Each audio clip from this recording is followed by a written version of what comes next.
On today's episode of Kilts and Culture with USA Kilts, we try the Glenlivet Founders Reserve. I have no reservations about drinking this.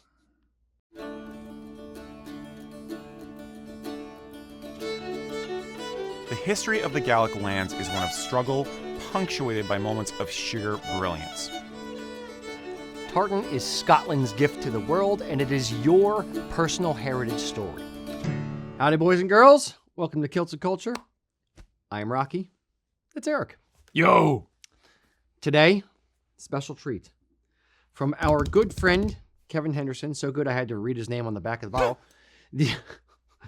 We are drinking the Glenlivet Founders Reserve. So I'm kind of excited about this one. I won't lie. I opened it and smelled it, and it smelled very pretty. Smelled very pretty. Smelled delicious. Mm-hmm. Yes. All right. So, and on the other side of the area, whatever it is over there, The Great Divide. Yes, the Great Divide. We have Ian on the mic. Da-da-da. What's up? So MC Ian into his house. We or have something. Here's the problem. We have You new don't glasses. know how to measure. And I don't know how to measure. So we're either going to get I see. like Yeah, not that's- nearly enough or way too much. Double it for me, bartender. Yeah. All right. I'll drink alone. I was all by myself.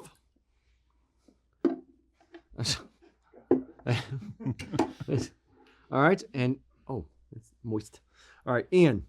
There you go. And what tartan do you have on today, Mr. Ian? It's showing up that well. I'm going to lean into it here. I got the Appalachian Folklore tartan. Don't wave that at me. Again? Well, actually, come back. Hold on. Yeah, hold on. Get back here, You're pal. not done yet. So, for It's fine. I was going to make you lift your sporran. Just stand erect and lift your sporran up. There we go. we've had a lot of queries very recently, so we're going to kind of do on the down low, announcing it to the world, but not really going to be any marketing of it. We're going to do another real quick, real short pre-sale for Appalachian Folklore. Send an email to sales@usakilts.com. It should be up tomorrow, essentially, and ready to order stuff. We're going to essentially cut it off mid-August. So if you're watching the edited version of this show, a few weeks from now, Might be too late. maybe too late, or right around that time. So yes, indeed, sales@usakilts.com. Send us an email, and we'll send you a link where you can order it now if you want it now. Cool. Thank you, Ian. Thank you, Ian. All right. So you have Ian, do you have the tasting notes? They brought those in? I do. All right. I do. All right. You can get settled in. Glass is I'll allow heavy. it. It is. I'm not used to this. It's good. It's quality. It's good quality glass. It's heavier than yours. Build your arm muscles. Mm. All right. Okay. The aroma has delicate notes of citrus fruit, notably orange. I'm noting that it's orange. Citrus notes. Anything else for the aroma? That's it. That's it. Short and sweet. That's it. Damn. Okay. Okay. I can get into some more of the aspects here, but the finish is long, creamy, and smooth.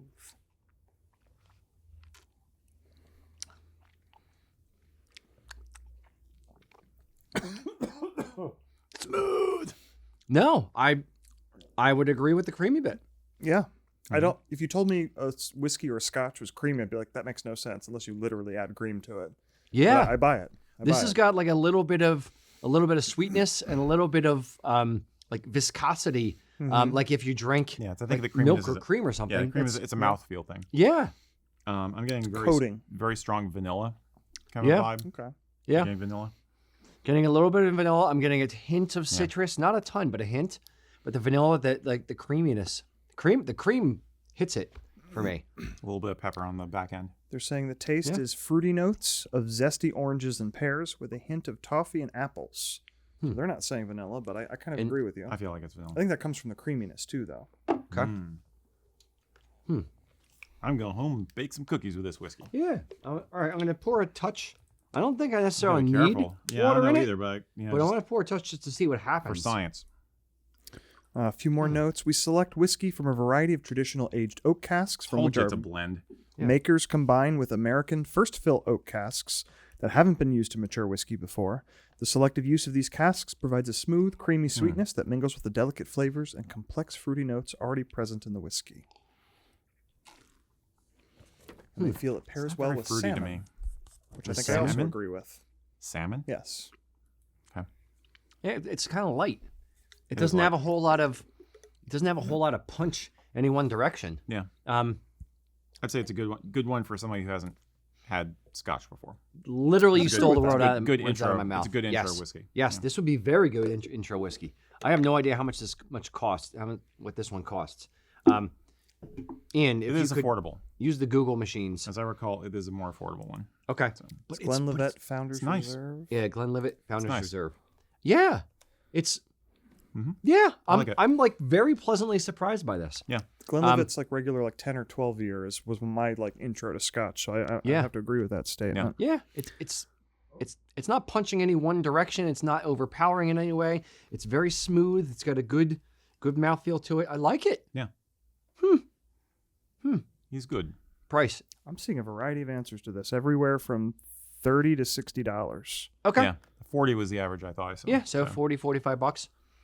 That's Good value. I'd say that's really punching good above for its the- weight. Yeah, Yeah. I agree. That's a 60 for my money, that's a $60 or $70 bottle. Not super complex, but it's good drinking whiskey. Yeah, I don't get this fruitiness they're talking about. Yeah. Maybe the toffee vanilla, but Yeah. tiny little bit of oak, but not really. Yeah, not a ton of the wood, but it's So it's mild. It's fine because it doesn't burn me. All right, Ian, scale of 1 to 10. What do you give it? I have to say, I gotta rate it quite high based on the value. Yeah. Yeah. I'm going a good 7.5. Okay. Okay. Fair. Good score. fine. Good score. That's funny. I was gonna say 7.2. Okay. So All right. I'm gonna go 7-8. Where if we're above 8, I would drive somewhere to go get this. Below 8, I'd absolutely have it. Or if I'm in the store, I'd pick it up. I'm putting it closer to the 8 because if I knew someone was coming over that had never had whiskey before, never had Scotch, wasn't a Scotch drinker, I would buy this for them to try. So yes, indeed, very nice. lucky 7. Kevin, thank you very much. Nice, pleasantly Yeah, surprised. thanks, Kevin. No, absolutely. All right, I'm gonna What a wreck this happy thing way here. to start our evening. Yeah, indeed. All right, boys and girls. As always, we are about your humble servants here to answer whatever questions you have about kilts and/or culture.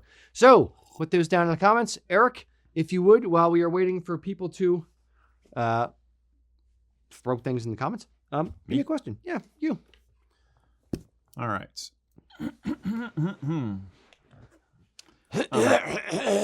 Ladies and gentlemen of the jury. Okay. Quite. Tim and Jenny. Hey, guys.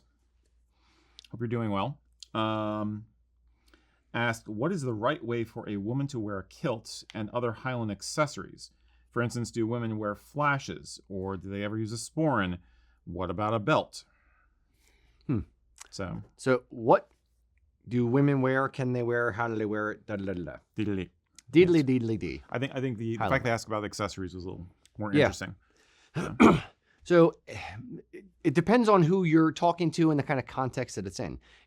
Are you looking for a traditional type answer? Or are you looking for contemporary? Are you looking for a kind of middle of the road? It depends on the age of the individual and or their comfort level with showing these potentially. So traditional would be, calf length, kilted skirt, something a little bit below the knee, a little bit more conservative, and a blouse, maybe a sash, something like that. Well, that's Yep, That's that's standard formal answer. side. Indeed. If you're looking for something a little more younger, youthful kind of vibe to it, then a mini kilt, something above the knee. Or if you're looking for something, or if you're an older lady who doesn't really want to have something too matronly looking, but doesn't feel appropriate wearing something above the knee, then essentially a midi kilt or a man's kilt, something to the knee, can be done as well. I'll let you jump in on accessories. I'm gonna jump all over those accessories. So yeah, basically, essentially, if you're going traditional, then the accessories mentioned in the question really don't apply. They're not part of the standard outfit. However, we do have more and more women who are going for a more andro kind of a look, gender neutral, or who just like the look and feel of a man's fashion staples. Include everywhere from the to the knee length to using a belt or a sporran, I'd say the most popular items I've seen are the using a sporran worn off to the side because it's a pocket and it's kind of more fun than taking your regular bag with you. Belts, I've only ever seen women in like a festival setting using a fashion belt, not a traditional man's big honkin' kilt belt and buckle like this, but rather something that's more proportionate to their body dimensions and usually a little bit more fun. Yeah, so it could be like a casual kind of a jeans belt with a cool buckle, or it could be any old-fashioned belt that they've gotten from anywhere. Flashes I've seen once or twice, not too often, but occasionally, like if especially it's borrowing from the bagpiper vibe. You know, I've occasionally seen women using flashes, but I wouldn't say it's very common. Yeah, it's more of a masculine kind of look. Yeah, Flag, I mean, but it's kilters and flashes. yeah. I think I've seen women wear knee socks, you know, sometimes with a shorter kilt like a mini, but not usually typical kilt hose with flashes. There's nothing that says you can't do it. I'm just telling you what I've seen out in the wild, so to speak. Yeah, it depends on the event that you're going to as well and how you want to present yourself. So if you want something a little bit more traditional because you're going to a burnt supper or a St. Andrew's dinner or something like that, then yeah, you might want to, you know, lean a little bit more conservative in your dress. If you're going to a festival, you're going to be outside, it's going to be warm all day outside, then yeah, you might want to wear something a little bit shorter so you have a little bit more airflow and it's not, you know, you don't have a kilted skirt or a hostess skirt all the way down the ankles. Yeah, and it's just it's your own fashion. So there's the heritage angle to it as well as the fashion angle to it. And you can do both. You can blend both, depending on the event and the appropriate accessories for the event. Pretty much. Yeah. Yeah, pretty much. Cool. All right. Hope that helps, Mr. Ian. And I hope you made it. That was the Tim. gent that stopped in the store a couple weeks ago, Ian. So I hope you made it back home well. Mm-hmm. Yes. All right, Ian. What do we got out there on the interwebs? Yes. I've got a question here from Adam T. Burns. It's his first time joining us live, as it happens. He says, do you foresee sporrans becoming slightly taller in order to accommodate today's larger cell phones? I just got a flip phone, so I'm not the person to ask. I would say if cell phones get any bigger, then potentially. And I'll be the one driving it because I like a nice tall cell phone. I have a Samsung something plus 7962. I don't know what the hell there is. I used to have a Samsung Note, and now I have the Galaxy something. But mine fits in my sporran. Lid will close, but it is all the way just up barely. at the it's just barely. Yep. If it gets any, and you'll actually see it, you know, kind of print on the bottom where it'll be like pushing out the gusset on the very bottom of the sporran. So if cell phones get any taller, I'd literally say a half to 3/4 of an inch taller, then yes, something has to give at that point. So, and I would probably be the one to lead the charge because I don't want to wear a big, belt pouch thing to have to store my cell phone on my belt. Right. I'd rather just keep it in the sporran, keep a nice traditional minimalist kind of look to my outfit. I don't know if I would necessarily just go deeper though. It might look a little odd. Yeah. Where if it's too long and like ovally, it might look a little weird. Now, a hunting sporran could be an option. Maybe. They're going to be a little bit taller, but it's open across the entire top, so you may see the very tops of the cell phone sticking out if it gets too much deeper. No, I got it. What's going to happen is that horsehair and goat hair sporrans are going to make a huge comeback, but instead of it just being like a regular size sporran and the hair coming down below it, sporran's going to be all the way down to here. So they're like, excuse me. Yeah, you put your whole arm in. Yeah, exactly. You know, pull out your pool cue. You know, it's like your croquet mallet. As you do. I can't imagine anything being less comfortable than a sporran that would be as long as the hair on a horsehair sporran. That would be so ridiculous. There is an issue with how heavy it would end up being. Exactly. As well. Exactly. It's the bigger your sporran, the more stuff you're going to try to jam in it, and the more stuff you jam in it, the more it weighs. If you have a bad back, bad hips, that kind of thing, wearing a sporran for me over a full day, if I have a whole bunch of stuff in my sporran, it will actually end up hurting my back more by the end of the day. So I wouldn't go too much bigger for that reason alone. Yeah, I actually, I'm going to take a counterpoint to this a little bit. I don't think that it's going to be that much of a problem. I don't think there's going to be much impetus for sporran makers to change the average size that they use, because I think the populace in general is getting tired of the oversized phones. I have a Motorola Rosa, which is flipped like a communicator. But I've also seen larger phones that open up like a book. I forget. I don't know if it's Samsung or who else. Samsung and Google have them. Yeah, and I'll exactly. expound on that in And a I sec. think those are probably going to become more prevalent for people who want the large screen, and they aren't necessarily taller. They just have the option of opening up wider. So I think the technology will take care of the problem before we have to worry about it in Highland world. I do also personally, I don't mind belt pouches. I occasionally will use a belt pouch with my phone or other stuff, because it's just too many things in my sporran just becomes inconvenient. I don't like having to dig around too much. But I'm also the same person who has put my keychain onto the chain of my sporran. You know, not for an occasion where I want to look nice, obviously, but just clipping your keys on here is easier than having it inside the sporran. So I will for the flip phones, the larger ones. I looked at those as well.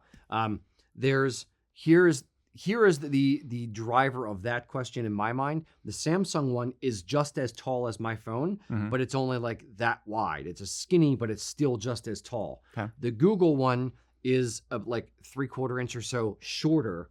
It just opens up wider. So if the industry kind of standardizes on a particular aspect ratio when the phone is open, then yes. And most people that have those phones say that they don't open it up all that much. They just use it as a half phone anyway, except if they're going to do something like sit there and surf the web or watch a movie or something.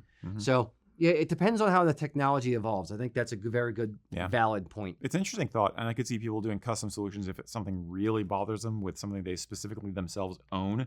But I don't feel like it's going to be something that's going to drive the sporran makers I know. Like Greg, I don't see ever saying, "What? You want me to do what?" No, I don't think I don't think Greg would do it, or they would necessarily do it of their own. But someone like us, I could see saying, okay, let's offer this and this sporran, and we're gonna, this is a brand new design, going to be a little bit deeper, a little bit wider for either extra large hands or for extra large phones, that kind of thing. If it becomes a problem, I think that would be the answer. Is if there would be other reasons why you'd decide to do a larger sporran. Yeah, not just a cell phone. Yep, it'd be other factors, like you said. Yep. Then you may need to gusset deeper and all kinds of other things as well. But no, that's a good question. It's an interesting question. Yeah, it's a neat one. We haven't had something like that before. Good on you. All right, Erik. Good on you. Yeah, indeed. Good on you, my bud. My dude. Goodness upon thee. Yes. And also with you. Brian Taylor. This is going to be a thinky one. A little bit. Are we able to think? I don't know. If you had to choose just one tartan to give the broadest possible color palette for matching with all of the rest of your wardrobe, what would you choose? He says he personally loves the idea of minimalism, even though he realizes it's kind of heresy in the world of kilt. Indeed. But one tartan that would give you all the possible options for matching all the other stuff that you ever wear in your life. If you had to own one kilt, all occasions, just one fix. Just all one. Right, Ian, we'll bring you in for this as well. Excellent, because I do have an answer. Ian, without an answer, would be scary. I didn't have an answer to the last question that Erik had posed. Okay. So, one tartan, one kilt for all occasions.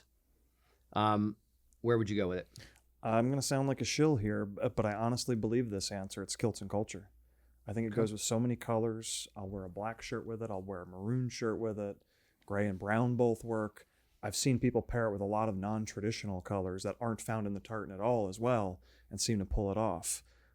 Colton posted in the group the other day is wearing a green shirt with it, and that seems very counterintuitive to me.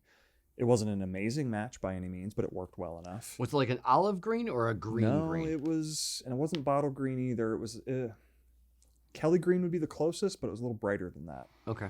I've worn pink with it, and it worked well in my opinion, and a lot of people have. I think I see where you're going. Yeah, it's a very versatile tartan, and that's what I like about it for this question specifically.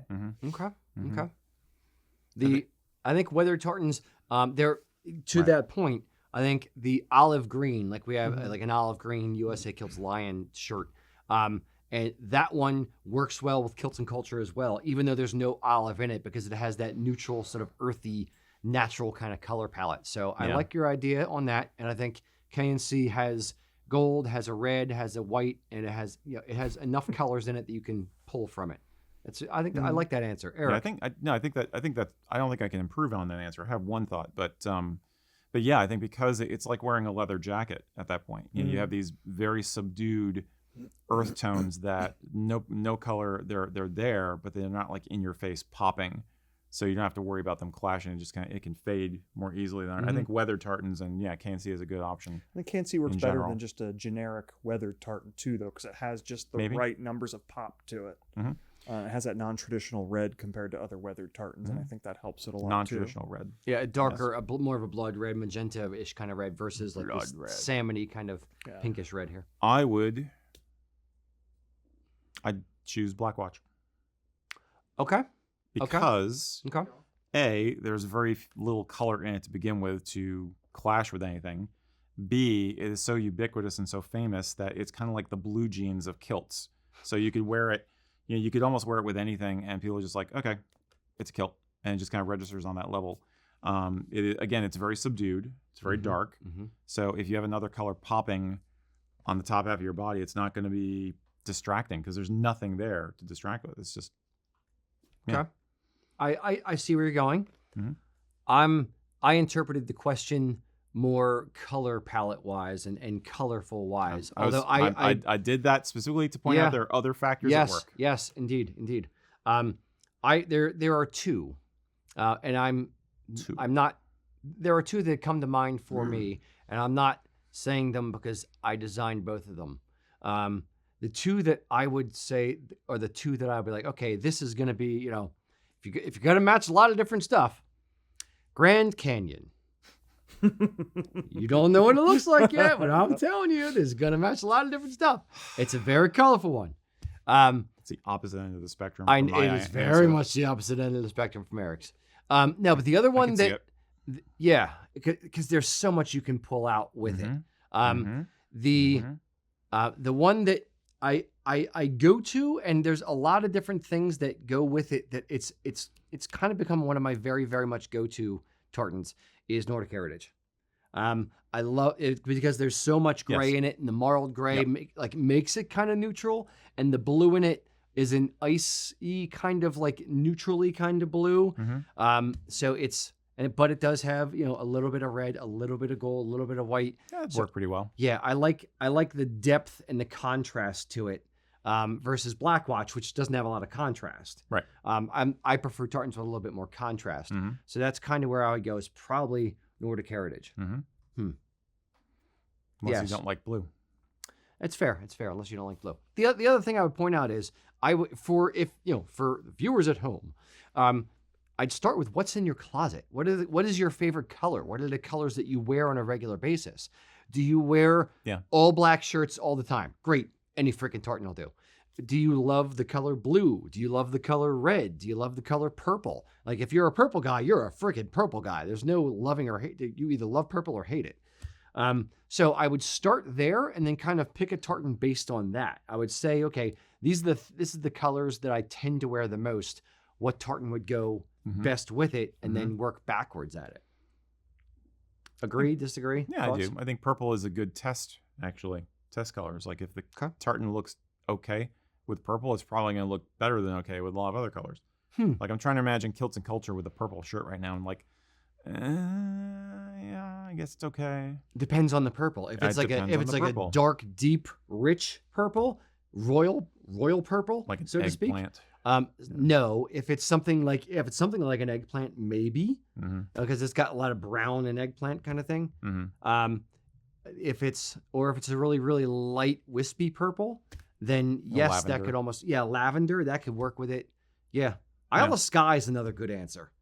I just thought of that. Yeah. Now we're talking about purple. True. Isle of Skye is brown. It has 2 shades of green. It has purple in it. That's another one that could work with a lot of different stuff. The nice soft pastel-y ones are ones that I think could work with a lot of different things. Yeah. I think that's the thing. I think we're still coming to the same conclusion that Modern pallet is probably the most problematic. Weathered is the Except easiest. for black watch. That's modern. But you yeah. know, but other than Yeah. that, I think that modern color palette tartans are probably the most difficult to deal with. Although I wouldn't necessarily do it based on color palette. I think dealing with a color palette outside of weathered, I think weathered you get a pass. I think Ian's right. But with color palettes like modern or ancient or things like that, it's less.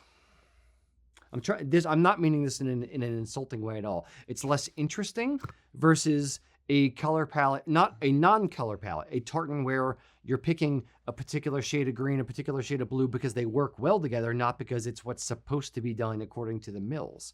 Like what you have on there, the Alaska State Seal one. That's not a standard blue. There's two shades of green. There's an ancient green and a modern green. It's very different. I wouldn't give this a color palette. I'd say it's its own I think thing. that's the thing. I think the more modern a tartan is, the less likely it pays attention to those categories. Yes, Agreed. agreed. At least that's how we roll here. So Yeah, we never mentioned what tartans we were wearing when Ian came out to show us the Appalachian Folklore. that's right. That's right. Alaska State Seal. Yep. Eric has on One of my Alaska State absolute Seal, favorites. and I have on the MacDonald Clanranald weathered tartan today. Weathered. Yes, weathered. Weathered. Yes, very good. Anyway, I hope that helps. Sanj. All right. Was that you or Ian? That was me. Ian, Andrew Grunwald asks. just right in there. Grunwald. I didn't get a yes like I normally get. Yeah. Okay. Andrew Grunwald. Sporran chains. I prefer leather over chain. Is a leather chain suitable for formal occasions? A leather chain? Does he mean a I strap? think he means just a strap. It's fine. Yeah. Yep. There's less bling. So we're talking sporran strap versus sporran chain. So I have on a sporran strap. I usually wear a sporran strap. You have on a chain? Yeah, yours is chain. dark, but Antique. Yeah, Eric has on a sporran chain today. Yeah, you can wear a sporran strap or a sporran chain for formal. I would say the sporran chain gives it a little something extra, a little more bling to it. Yeah. You can have fancy sporran chains that are actually like either Figaro Plackets. links or plackets or things like that. Mhm. Like the old ones. Is a Figaro link? Is that the type of link where it's like a long oval and then two short or three short and then a long? Yeah, I don't know what the name for that is. I think it's Figaro. My Figaro, as in My- Figaro. Yeah, my high Interesting. school girlfriend's father was a jeweler, and he got me. I had a nice chain. There's a specific name for it. I think it's Figaro. I Interesting. may be wrong. Don't quote me. I'm never heard that. 63% positive.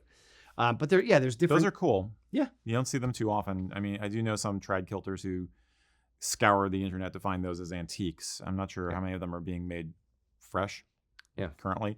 And there's similar with the placket sport chains. I think placket sport chains are pretty cool. There's only a few designs out there right now. Maybe it'll make a comeback. But yeah, I mean, if you're in a low light environment, which is what we often talk about with formal occasions, a little bit of bling is a good thing. A chrome sporran chain will give you a little extra, a little extra pop, a little sparkle that goes with the buttons on your Prince Charlie. So that's worth considering. But is a strap verboten? No, it's perfectly fine. So if you're more comfortable with the strap, just make sure it's not your ratty, beat up, stretched out, cracked up strap. Crack strap. Crack Indeed. it.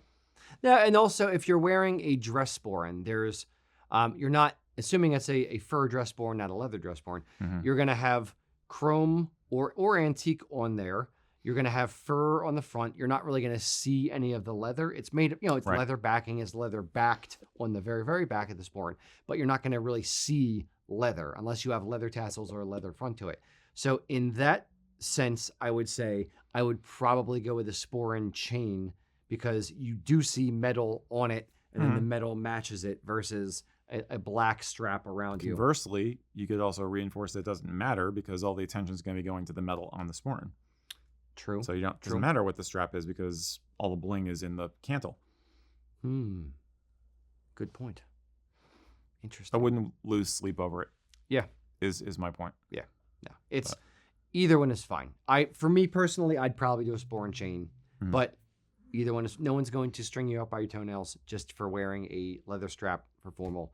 You're not. I don't think. I would say this. I don't think you're going to see it much.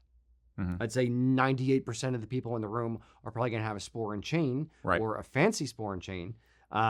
So it would definitely be different. But there are reasons for that too. I Yeah. think chains are easier to come by Yes. when you're buying a sporran. Yep.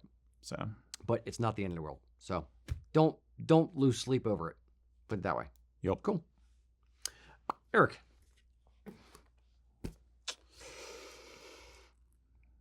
Oh, it's another thinking one. This is really good. It I is really nice. do like this. Did you notice how the nose came out more? Yeah. It's in the glass. It got much more of that.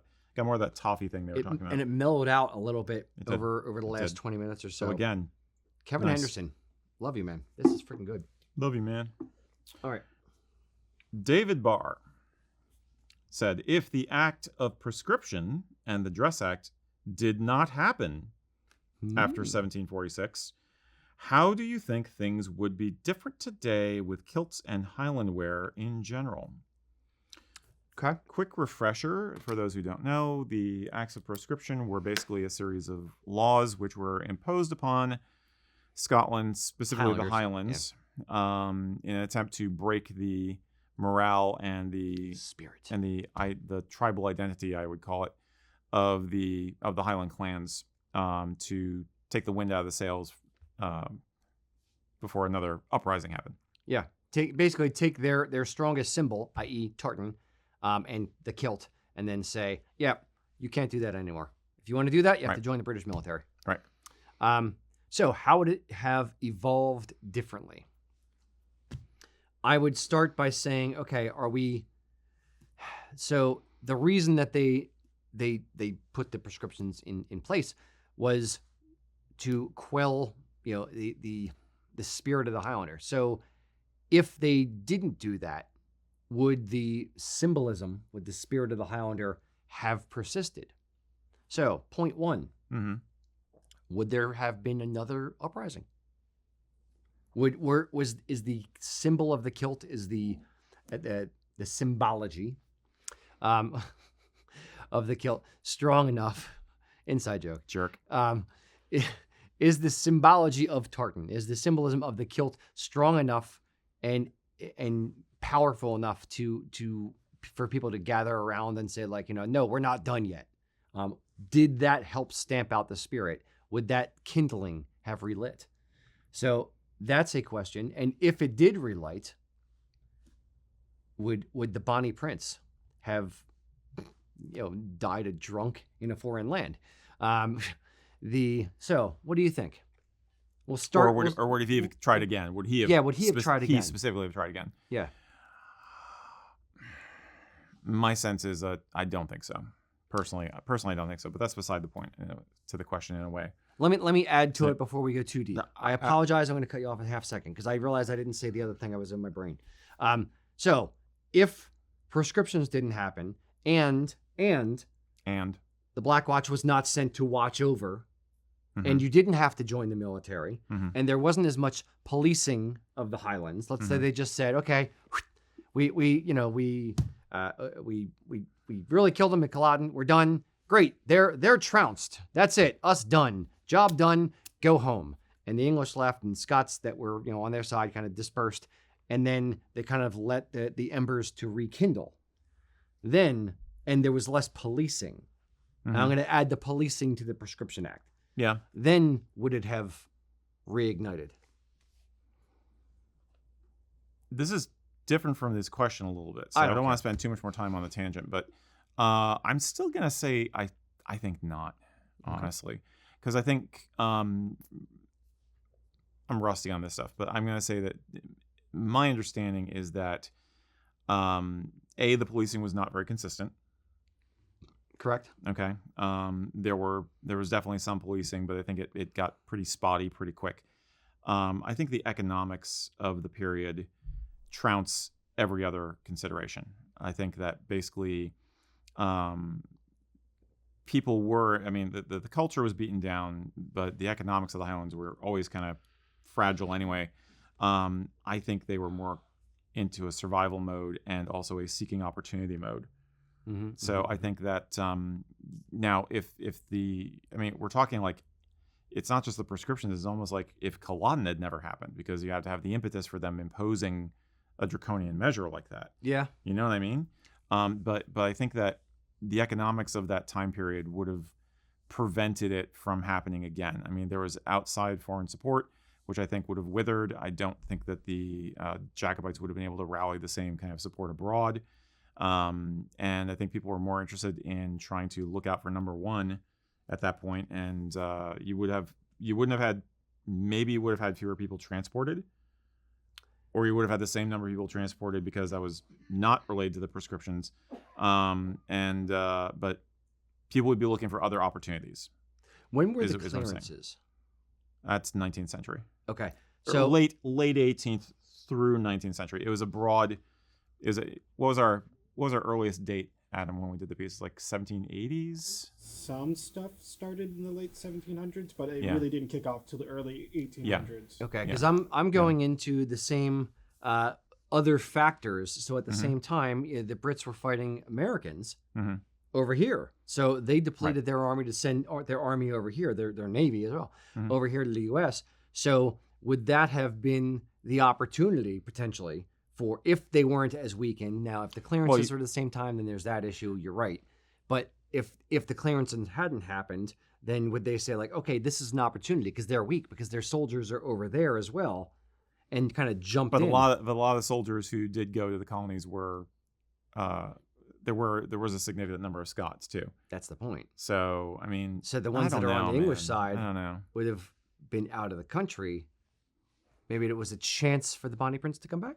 I doubt it. Okay. I think he shot his wad financially and in terms of personal charisma and personal power. Yeah, by the end of his life, 100%. Yeah, certainly. I think even after Culloden, people's faith in him was mixed. So I don't know, kind of mid. Yeah. You know, here's my thing. I don't think that, and I know you talked about this. You thought about this aspect too, but I'm not sure we would have nearly the oomph behind the revival movement if the prescriptions had not been done, because the romanticism of the lost cause would still be there, but the prescriptions really put an extra layer of mystique and, you know, nobility against tragedy kind of a vibe into it. Underdog vibe. The underdog vibe. You wouldn't have the same springback boomerang effect that allowed like the London Society and the peers of Sir Walter Scott and then Sir Walter Scott himself to say, we need to reclaim this. It'd be more like, if it wasn't unclaimed, it wouldn't need to be reclaimed. Right. So it'd be a harder pitch for them, and therefore, I wonder it could almost have impacted the entire Scottish nationalism movement of the time. I'll go a step further. The Tartans weren't, back in the 1700s, weren't necessarily clan Tartans. Right. And the whole thing with the King's visit in 1822, Sir Walter Scott, and reclaiming what it was when the King announced his visit, all the clan chiefs at the time were like, oh, shoot, we got to go get our clan Tartan to wear our clan regalia to this big event. So they went to all the different mills, including Wilson's Bannockburn, and said, what do I get? I'm, McAlpin. What tartan should I wear? Or, insert name here. So without that, if that never was a thing, then we may not have the particular clan tartans that were officially worn, adopted, whatever it was, in the 1820s. So if they weren't outlawed, it may have evolved differently. It may have just continued to evolve as a district area fashion kind of thing. Clan tartans themselves may not exist. It may have just been, hey, that's a cool pattern. I'm going to get that one for my kilt. And maybe I'll buy it for the household. So there may be some ways it could have evolved into that eventually. Or it may have just been, I just like these 4 patterns. That's what my family members are going to wear. Or my servants will wear this, or the people of the village will wear that, or this is the local mill, therefore these are your options. So it may have evolved much slower because you didn't have that moment in time catalyst of Sir Walter Scott and the King's visit. Would the King have even visited, and would that whole thing become a thing? No, I don't think it was. Again, to your point, because it doesn't have the same underdog story. It doesn't have the same thumbing your nose at the government and saying, well, I'm going to do a thing. And now I want to have the way my great grandfather wore the thing or whatever, because if it wasn't made illegal, if it wasn't, outlawed, then it would have just evolved differently. I agree. What George would have still visited because his reasons for visiting Scotland were to bolster the legitimacy of his reign. He was wildly unpopular, and going to Scotland was a huge, huge PR move. So he would have gone, but you wouldn't have had the same. Would you have had him dressing up in Highland dress and all that kind of stuff? Maybe not. Wasn't it also the others in the government basically saying, hey, go up there kind of as a distraction to get him out so they could do more stuff? Yeah. He was a bit of a stone in their shoe. And I don't blame them. He was kind of a jerk. But those flesh-colored tights he wore. Yeah. So, I mean, I think that the military would have still had an influence on Highland dress, but I don't know that Highland dress would have had you wouldn't have kickstarted the whole romantic movement the same way. Waverley and Rob Roy might have still been written, so the romantic movement may have still gone on, but I don't know if the clan thing would have. It's really hard to predict it. I think there's so many variables other than that. If it's not outlawed, do people care about it as much? Exactly. If I'm told I can't do a thing, that's the thing I'm going to do. Tell me I can't do something, and I'm all in. Now, it's kind of the same concept. It's if it never was outlawed, if you could always wear a thing, I'm going to throw an even bigger question out there. Would tartan even exist at this point as a symbol of Scotland? As a symbol of Scotland. I think it would exist because it's a technology that people do. Plaid shirts grunge would have still happened without flannel shirts. But would tartan exist and have the same meaning imbued in it as it does now without all that? I think that's the real question, is like how much did you need that Spark. Part of the tragedy to get the Romantics going and then the Victorians? Because, I mean, Highland wear is what it is because people decided to make it hugely complicated and more interesting than other countries' national dress. I think you could say that maybe if we didn't have the impetus for Victoria getting psyched about it and stuff, then Scottish national dress would kind of occupy the same space as other countries' national dress, where like you see it at events, folk dance events or whatever, and that's it. Yeah.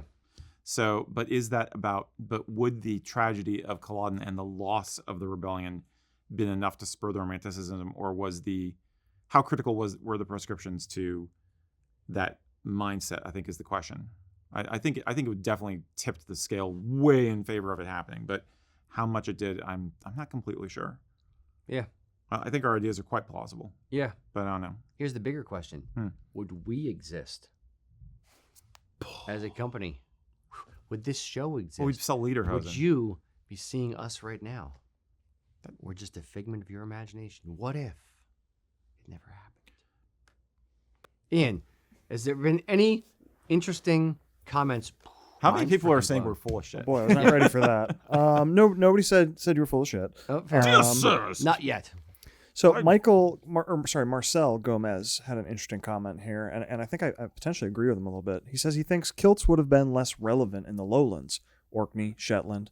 Tartan would have been less national and more regional. Yes. Yep. Yes. 100%. That was the Sir Walter Scott effect that my favorite history presenter, Neil Oliver, insert the name after it. Neil Oliver pointed out about 1822 is that we were all Highlanders now after 1822. Yep. That's so absolutely right. Absolutely true. The king didn't visit the Highlands. He visited Edinburgh. Right. So, but everybody wanted to dress up and do the thing. I want to be cool like the king and his flesh-colored tights. Insert second reference here. Ian. What else? Any other thoughts or comments, or should we move on? The thought that I had related to this, so if kilts never got banned and people had kept wearing them, at least to the degree that they had been prior, do you think there's a chance that it could have just fizzled at some point? Like young people looked at it as, that's that fogey old thing my grandpa wears. That's what we're arguing, yeah. Gotcha. Yeah, I think you're right. I think I think at some point it would have come up that people wanted to, found this interesting thing from the past and want to revive it, but if the industry isn't there. what do you do? I would argue that tartan would have persisted, and you'd still have tartan as an element of national dress, but in a more of just a folk wear kind of a way. Yeah. The kilt, the specific garment of the kilt, would be less popular, I think, because all the associations of the kilt with the Highland warrior, with the rustic lifestyle, with all that kind of stuff, would be less romanticized, perhaps, and therefore less important. But tartan, because it looks cool, you'd have an export business. I think you'd still have people who wanted, tartan patterns in their cloth, but it'd be more like suits and dresses, not kilts. Do you think if there was an attempt to revive it now after, being out of the mindset for 100, 200 years, do you think that the cloth that people have available to them to try to revive the whole kilt thing would be the same? Would it be more homespun? Would it end up being something more acrylic potentially based on what's available today? Depends on how much knowledge. If there's no thread of consistency across the whole thing, this is what I'm getting at. Then the question is what gets handed down. I guess it depends on what the tartan uses are that Eric's describing. Yeah, exactly. It's the use. The cloth would follow the use. So if it's all curtains, then it would be lighter weight. If it's all men's clothing, it'd be a certain weight. If it's all cheap and cheerful stuff, then it would be acrylic. Yeah. I think what it really, really boils down to is the underdog thing. People love an underdog story. Yeah. That is a universal fact. You always want the little guy to win. You always want the guy who has less of a chance. And without the underdog story of Culloden, period, and then also the prescription, and also Scotland as a country being ruled over by the English, there's 100 different what ifs we could play on what if Scotland won at Culloden and the prescriptions never happened. Yeah. Then would kilts still exist because people would care less about them because they're no longer an underdog? You could literally go 100 different ways with it. This is a very, very weirdly cerebral and interesting question. I'm very glad we got this one. I feel a series of novels coming on. Yes, the Marvel What If series, Highlandware edition. Okay. Yeah. All right. Excellent. That was fun. Hey, yes, Dave, indeed. thank you. That was a lot of fun. I appreciate it. Ian, you're up. Okay, so I've got a question here from Oculi Mortis. He says, when I buy my first kilt and culture I think he misspoke here. When I buy my first USA Kilts kilt this November in the PNW Tartan, what bottle would the guys like to receive? Demerara rum. There are whatever one you want. Gifts are appreciated. They were never, ever mandatory. This was weird. The fact that the way this whole thing came together is just weird. I am not complaining that we have an entire freaking wall all back there and on this table of people giving us whiskey. I will never complain about gifts of whiskey. Whatever you want to give us, period. And it is never, ever mandatory or expected. It's always a pleasant surprise. Yes, I'm happy you're looking forward to Pacific Northwest. That one's in the can, as us media people say. That one's in the can. That one's ready. We have a little something fun for that one. I'm loving that one. I think we actually have that one. The cloth is actually on order already. So we have a little sample piece. We can make it up for the whole video. It's going to be very nice. I'm excited. Yeah. We had the first 4 done. I'm so freaking excited about this. It's getting more fun as we're getting into it. What was the question outside of what bottle? Is that it? You got me all excited about the American. I think it was a love letter kind of question. But yes. Thank you for the consideration. Yes. It was just essentially what bottle, Ian? Yep. Okay. Yeah, Pacific Northwest is going to be. So if you're in Pacific Northwest, get us something from Pacific Northwest or something cool. I don't know. Find something fun and throw it at us. I think there's something to say for if there's a way we can boost signal for a local distillery or something that you think is actually doing a really good job and doing justice to the tradition of the craft, then we want to know about that. Yes, that's the only thing I'd say. I mean, if we can be of service somehow, that'd be cool. The only minor asterisk is if it sucks, we're going to say it sucks. If we don't like it, we're honest. We don't like it. We are honest brokers, and we're going to give our honest opinion on stuff. That was kind of That was a decision we made almost show number 1 is we can't lie. Everything we do here has to be honest, truthful. We're going to give our honest opinions on things, whether it's Scotch, whether it's Highland wear, whether it's buckle brogues. I'm going to tell you what I truly think about buckle brogues. I don't have the energy to keep track of lies. Yeah. To quote Judge Judy, if you're a liar, you have to have a good memory. My memory, not good at all. Seriously. Indeed. Ian, that was a weird short one. Do you have another one for me? I could come up with one, certainly. Here we go. Stray Cat 1674. I assume that's the What's year. up, Stray Cat? The year he was born, or she, Yep. I don't know. When wearing vest only, like just with a dress shirt or a grandfather shirt or whatever, when would it be best fashion or aesthetic-wise to wear a vest with a collar versus a vest without any collar? Oh, like collar meaning lapels. I'm Lapels. assuming. Probably. Yeah. Maybe he did mean collar, but I think lapels is probably what he meant. Yeah, because the collar is on a shirt. The vest is going to have lapels. Yeah, vests with a collar Yeah. are like military style, and Yeah. it's a very 19th century throwback kind of thing. Yeah. Or a priest. It's. I would say it's very much personal preference. You don't need to when I get a vest, I don't know if you can hear that. We're having a thunderstorm. Hail here, Thor. So, yeah. So if we lose power, we have not been blown up. It's thunderstorm. Insert lightning and thunder noises here in case they aren't on they can't hear it in the audience. It's all good. But no, I tend to like lapels in the vest. They're fun. If I'm going to wear a tweed that I know I'm going to wear a necktie with often, if it's going to be a dressier looking tweed that I don't wear neckties a lot, but if I'm going to wear a necktie, I tend to not get the collars and the lapels on the vest, because on the back of the vest, if there are lapels, there needs to be a little bit of tweed fabric on the back. So that tweed fabric, when closed with a necktie, that tweed fabric grabs at the necktie and it kind of travels off to one side. So instead of it being a nice, clean, straight down look, it ends up kind of moving over, so it looks like it's on an angle. Then I'm forced to wear a tie clip underneath the vest just to keep it centered, so it looks nice and not disheveled. But you don't, there's no hard and fast rule. This is when you wear lapels. This is when you don't wear lapels. The only hard and fast rule I can think of has more to do with the back of the vest. If you're going to wear it with a jacket, then it's typically a satin back. If you're going to wear the vest by itself, then you could do a material back because it looks a little bit nicer.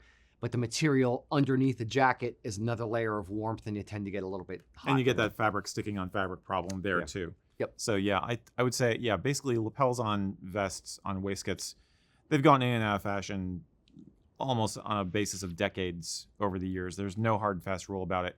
Personally, I like the lapels more if I'm not wearing a jacket, because it adds a little something to the outfit, aka like Rocky is doing now. If I'm wearing a jacket and the waistcoat together, I lean a little bit more towards no lapels on the vest because I like the cleaner silhouette. But that's just a personal preference. There's no hard and fast rule about it at all. Yeah, I think they feel a little fancy, a little something. Yeah. So it just dresses up the vest, in my opinion. I tend, as I've gotten a little more into it and have been wearing them over the years, I tend to go towards lapels, but not every single one I have has lapels. Yeah. So They do look a little more retro, vintage, fogey-ish. Yeah. I'll say. Yeah. Even though, again, they've gone in and out of style over the decades. We tend to think of them as an old style. So that's a factor. I agree. And as I mature, shall we say, in my silver in my beard, I tend to dress a little when I'm dressing with a vest. I tend to look a little more fogey-ish. Silver Esque. fox. I wouldn't call it a fox. The other advantage of the lapels is that you can always wear your official USA Kilts communicator pin. Indeed.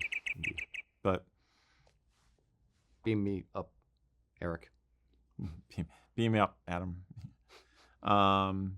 Yeah. Silver sloth, maybe? Not silver fox. That's too close to home. Silver couch potato. It's like you're wrapped in foil. Oh, geez, I'm tired. Okay, Yeah. that was fun. Hopefully that helped. Yeah. But Cheers. All right, 350. We'll do one more. I'll spill my coffee on my kilt, and then we'll do the middle of the show segment. I have somehow lost the name of the person who asked this question. But the question had been from El Misterioso, was if you cannot wear a kilt, what accessories in tartan would you wear to represent your clan or your heritage, just when you're out on the street? Okay. Like if you can't wear a kilt, what tartan things would you wear? So options being trews, trousers, Okay. jacket, Yeah. tie, Yep. cummerbund vest. I'm kind of going tartan vest. Tartan vest, like a cummerbund. Yes, I'm going to the Starbucks this afternoon. I better put on my cummerbund. I'm giving all the options. Flannel shirt, T-shirt from those Flannel shirt? spectacular ads I see on Facebook. Oh my God. Those freaking printed on tartan that's T-shirts new. that always have the freaking and you know they're 100% polyester. Oh, all the stolen That's how you do tartans. those. Oh, jeez. Gross. Please, please, please, for the Don't love do of that. God, do not buy those scam artist things, made in China T-shirt print on things that have They're either garbage. stolen tartan designs or garbage stuff in general. Just exploiting the Yeah. culture and the heritage. It's horrible. It's bad. Please don't do it. It's bad fast fashion. Yes. Like I said, I mean, Yes. the way you get those all over prints is by printing it on Printing it on cloth, polyester. cutting it It out. has to be polyester. It only works Yeah. with polyester, so Yeah. they feel like ass. They're just not good. It's not good. You're surrounded by butts. As Sure. some of you who work for a living may Indeed. feel at times. I knew it. I'm surrounded by assholes. So that's the one I would wear. 100% that one. That's the one I wear. Full ass shirt. You said necktie? I said necktie. So it's Bow tie? But what would you wear? How would you express it? What would you, Erik, the individual? I think for me Wear? it's gotta be a tie most of the time. Because I'm very selective about where I have the color pop in an outfit. Okay. So I think a tie is probably the single most tasteful way of doing it. I know this is really cliche and boring because it's what everybody does. It's like Joe in accounting does on Fridays. He wears his clan tartan tie. But there's a reason why people do it. It's because it works. I think a tartan vest could be fun. I think that'd be cool. I would not wear tartan pants. I just don't care for them. Less is more, I think, is where I'm coming from. I'm torn on tartan hats. There are some tartan hats out there like, tam o' shanters and stuff, which are cool looking, and there are others that look really tacky. So a little kind of on the fence about those. Yeah, I'm going all over the place in my brain here. So, Mhm. all right, tartan. I'm gonna minorly disagree on tartan trousers. Trews, I'm not a fan of, especially on bigger guys. We used to sell trews. Trews meaning very, very high-waisted, fishtail back pants that come up above your belly button, meant to be worn with a Prince Charlie jacket and vest or a shorter cut jacket and waistcoat. Those I'm not a big fan of, and when we were selling them, it seemed like the guys who wanted to wear them were bigger guys, and they never looked great. There's photos of me weighing a little bit more, wearing a pair of tartan trews. Not a good look. They look good on skinnier guys, in my opinion. Period. Yeah, hard stop. Tartan trousers, I'm actually kind of okay with. If I had to wear trousers, I don't generally wear tartan trousers, but if I had to wear tartan trousers, I don't think it would be bad. It depends more on the tartan. I think some kind of lend themselves or the rest of the outfit towards being good or bad. I think you could, if you wanted to be a crazy tartan dude, you could potentially wear a full tartan suit. Hey, I did it. Okay. That's how I Okay. got kicked out of my fraternity, was wearing a full tartan suit. And that's an endorsement. Well, they were sorry for the explicative.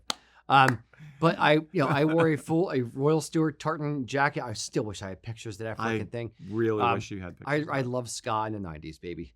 Ska defines who I am as a person, and I will never turn my back on ska.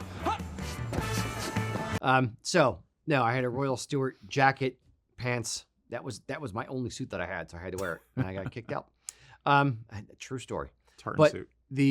I think you could wear tartan trousers. I think it could be a nice look. You may look like you're going golfing later, but it could be done. I think if you're going to wear a vest with tartan trousers, vest on bias, tartan trousers straight. I wouldn't wear a necktie with vest and trousers. That's too much. That's jumping the shark. I've seen that done. Yeah, It's a bit much. I'll give a.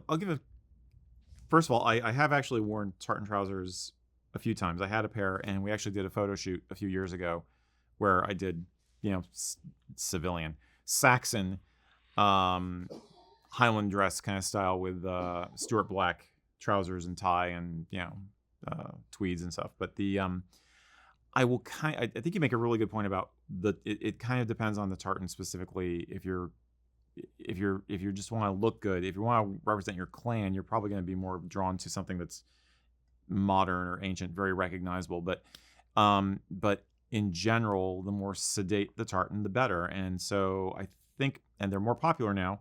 Am I rambling enough for you? Tartan sport coats.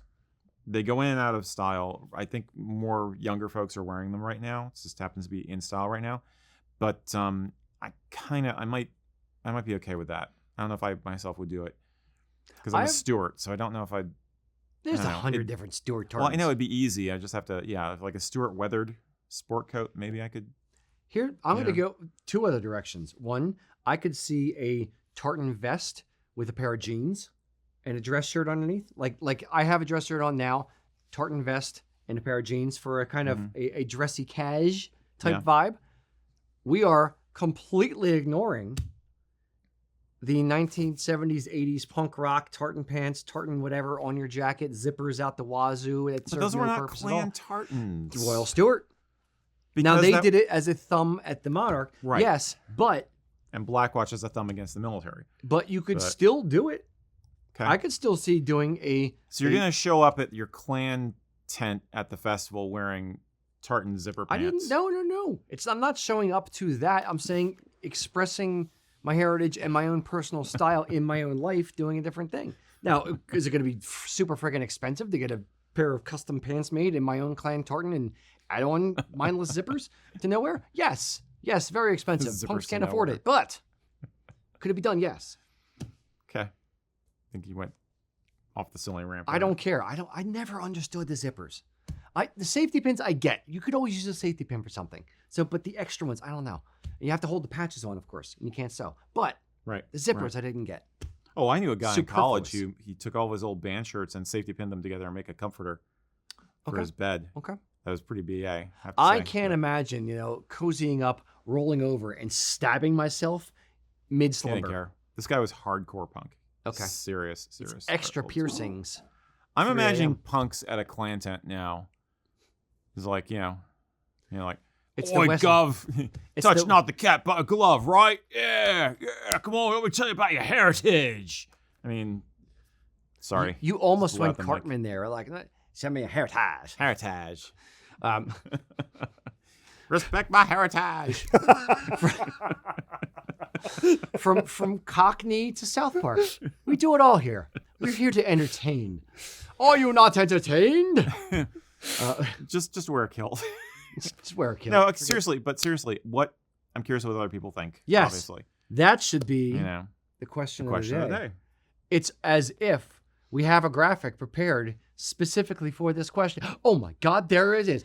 Adam, you're so fast. So, if you could wear a kilt, I never do it. If you couldn't wear a kilt, what tartan accessory would you wear to represent your clan/heritage? And how would you incorporate it into your wardrobe?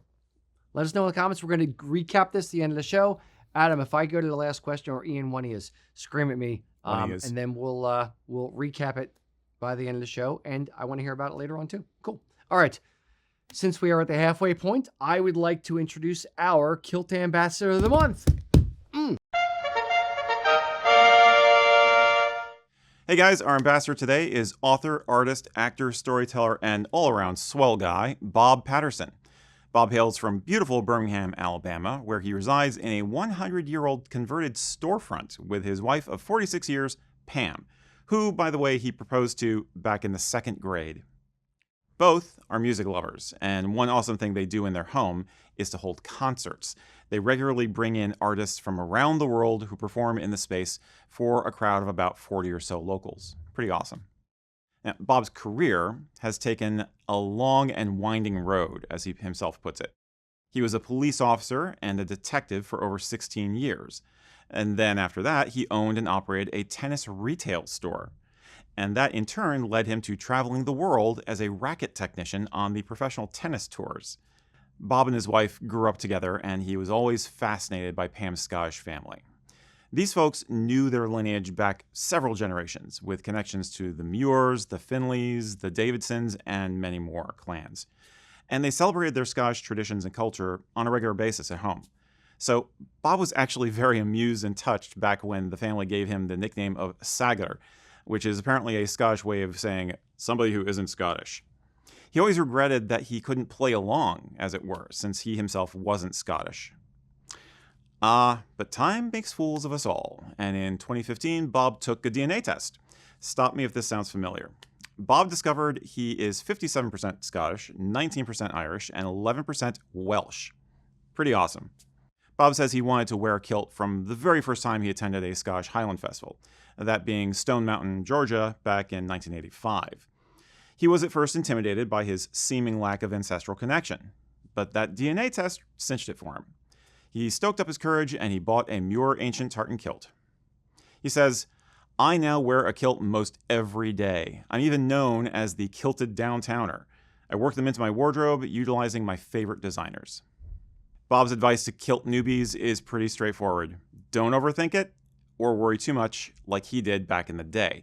He says, "I wished I had started long ago. Don't worry about the rules, just do it."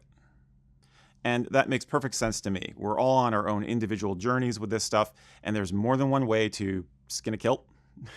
Anyway, Bob and Pam have really figured it out, and I really appreciate them sharing their story and their amazing lifestyle with us. Here's to Bob. Hey, Bob. Yes. Cheers.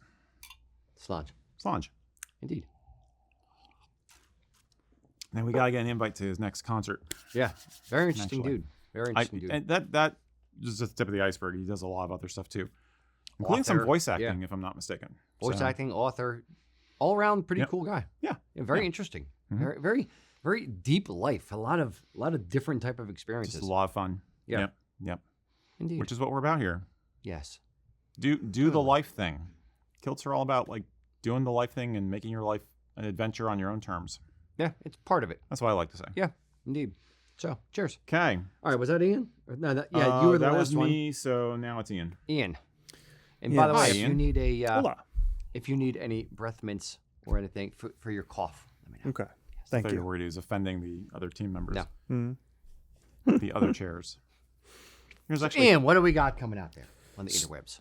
So Conlon McLaughlin asks, would it be fine to wear an Argyll jacket with an Irish County Tartan Kilt? I'd like to keep my soon-to-arrive County Wicklow kilt for more formal occasions and can't afford an Irish formal jacket. Yeah. It's fine. Yeah, 100%. The We have lots of people who do. Irish, the Irish jackets, the long, deep, historical story of the Irish jackets goes all the way back to the late 1990s, early 2000s. Essentially, I think I've said it before, but I haven't said it for a while. Here's the evolution of the Brian Boru jacket and vest. A nice guy, a friend of ours, Scott Chalmers. Rest in peace. Do whatever the thing there. Yeah.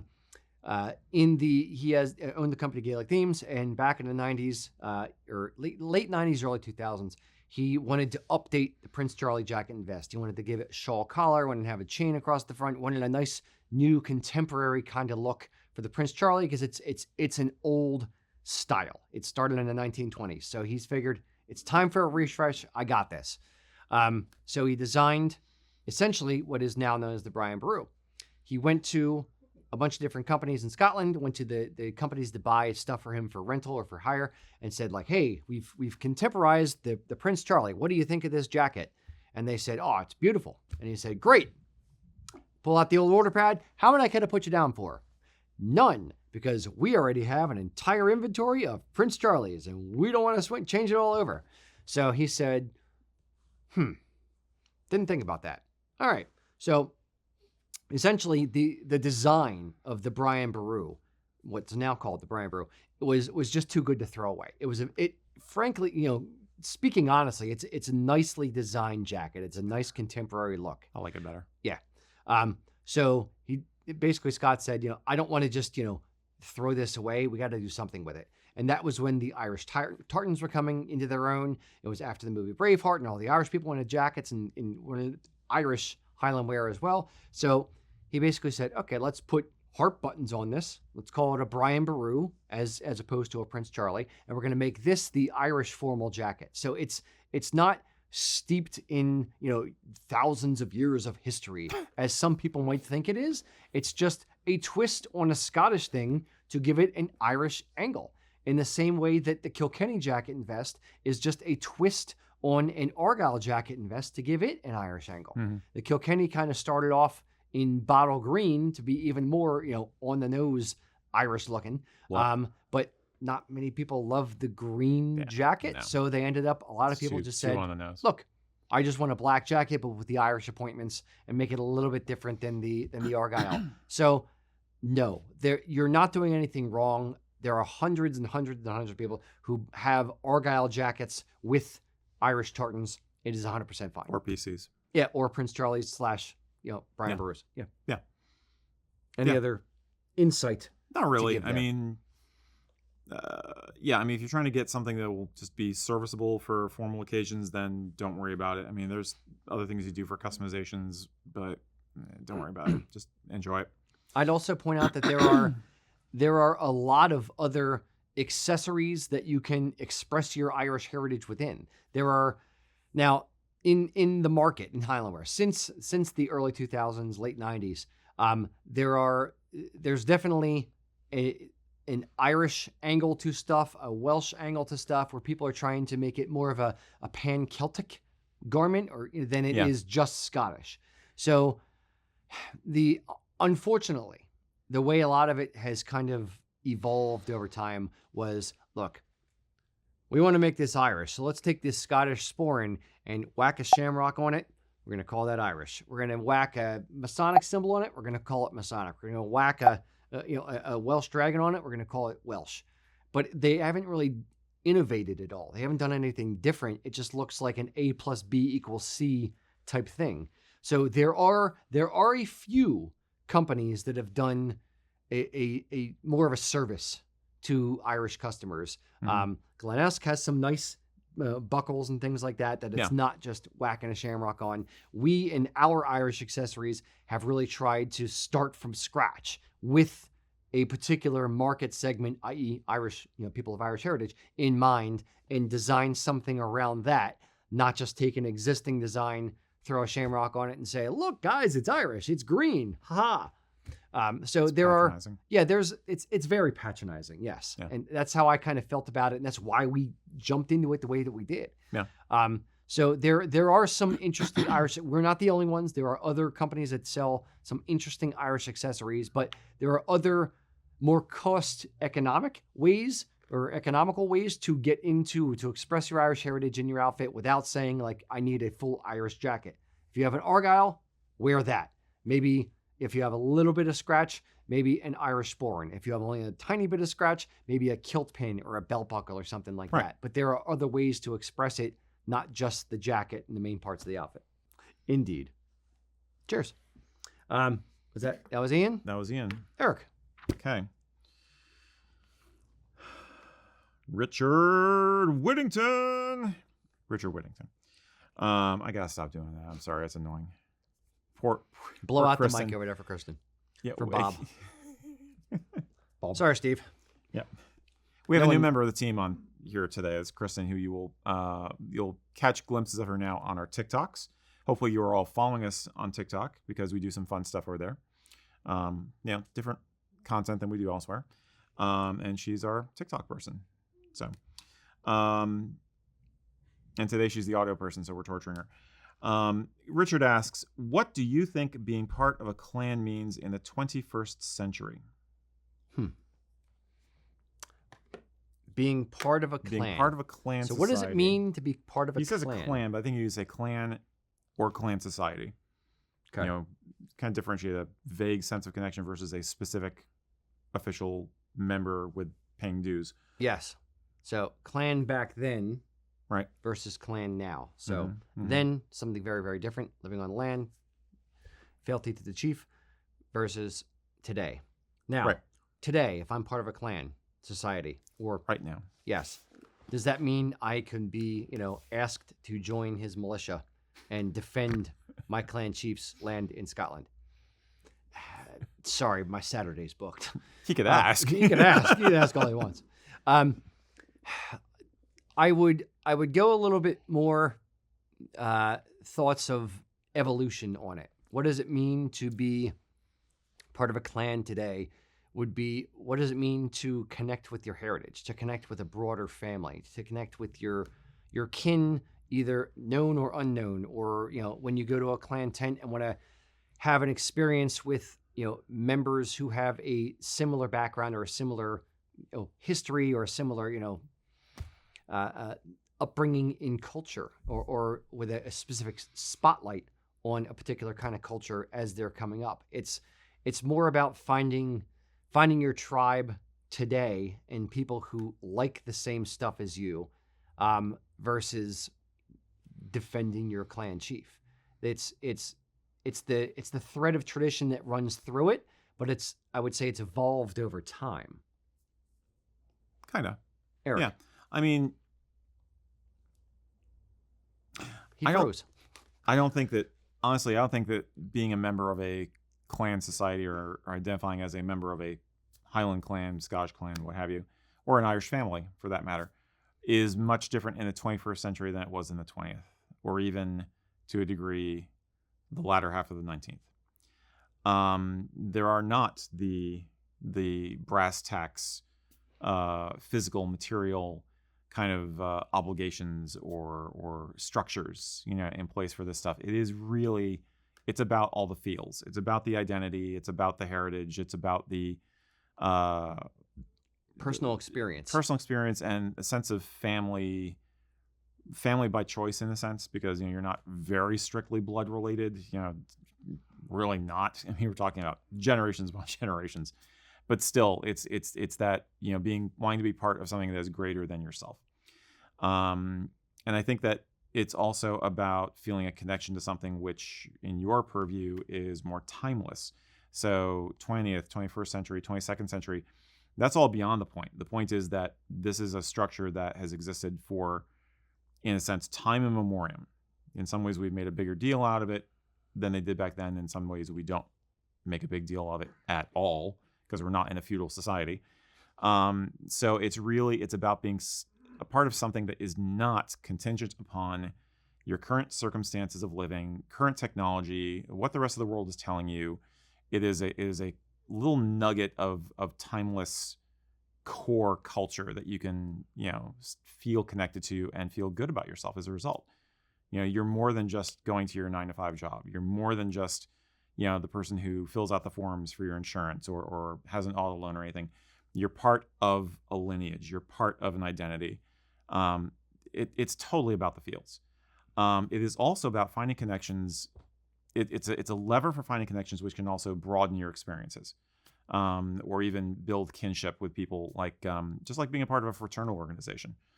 Because you're involved with your clan or your clan society, you may meet people who become your friends.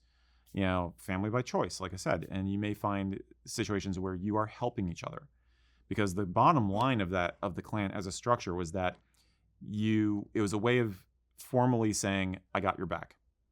So trying to use these modes and these terms and these ideas now and these structures gives you a cornerstone, as it were, a building block for saying you've got these relationships and you're going to try and help each other, or at the very least have a nice drink, at the end of a night at a festival, So I on too much of a soapbox there? No.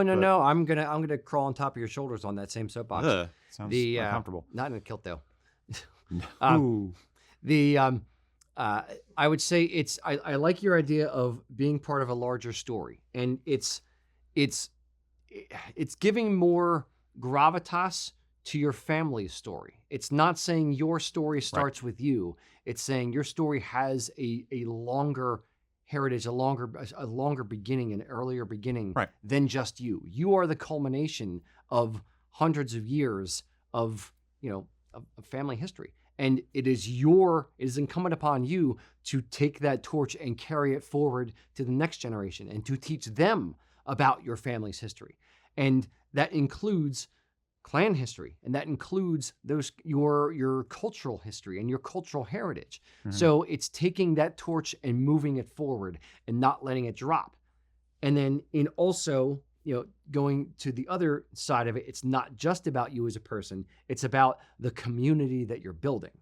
And it's about the community of like-minded individuals. It's about the community of others who are also, stewards or stalwarts of this heritage and who are also passing them forward and supporting each other and making sure that there are structures and organizations and things in place so that the whole story doesn't get lost if one generation stops telling it. There's safety nets for the rest of the story to be picked up. So if you don't want to talk about your grandfather didn't care about being a Duncan from Edinburgh in 1743, and that's where his family immigrated from, there are other ways for you to connect with people who have similar interests 3, 4, 5 generations from now, and those structures still exist for future generations to do it. So that's the safety net and the building of the community around the heritage and making sure that the whole thing keeps moving forward. But it's both incumbent upon the individuals within the families to make sure that you're passing down those stories, as well as the structures to help make sure that the whole thing gets passed down. Does that make sense? Yeah, that's totally in line with what I was trying to express. But I'm the crazy heathen person who honors ancestors on a regular basis, so I'm a little biased. I think it's something that you can consider yourself lucky to have. Anyone who was raised in a situation where they were brought up in a minority population, where they've had their cultural identity and the identities of their ancestors stripped from them, that's painful and incredibly frustrating. So the fact that you have access to some sense of where you come from is a gift. So don't take it too lightly. A lot of people would really trade places with you if they could, in the sense of having that connection, and they yearn for it. We just do as humans. We yearn for that kind of thing. So, and it goes back to the whole underdog thing. And if you're, it's just rooting for the underdog, rooting for the little guy, rooting for not letting the thing drop, not letting it go, making sure that you're not the last link in the chain. That there's one beyond you. Thoughts? Yep. There you go. Ian. I have a few thoughts to add here. I think if there is something new to the clan affiliation in the 21st century, it's the digital element. We actually had a group of like 6 or 8 folks in the store just earlier today.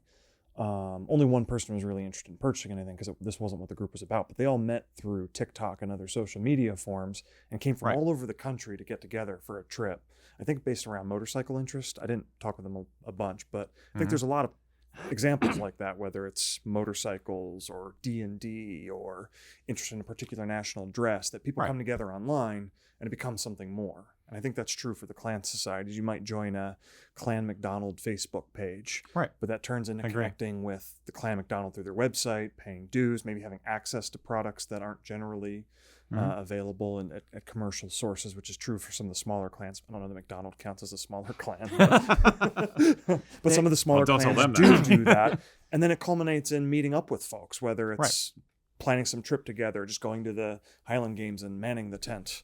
The one thing that I want to, there's another organization, is COSCA, the Council of Scottish Clans of America, I think it's called. I wrote it down. Clan associations. Council of Scottish Clans and Associations. Yes. So COSCA is a great organization. We are now a corporate sponsor for COSCA. So check out COSCA. It's basically an organization that tries to put together a lot of the different individual clan societies. So it's in their whole mission is building community, bigger than individual clan societies. Individual clan societies are great to build community, and then when you get all of them together, they form like Voltron. Casca, the Voltron of clan societies. Again. I hope they make that the tagline on their website. Yes, indeed. Oh my god. Marketing for Casca, Voltron. I broke Ian. So yes, man. getting involved and getting organizations like this and supporting each other is all about what it's about, and making sure that it does get pushed forward. Mm-hmm.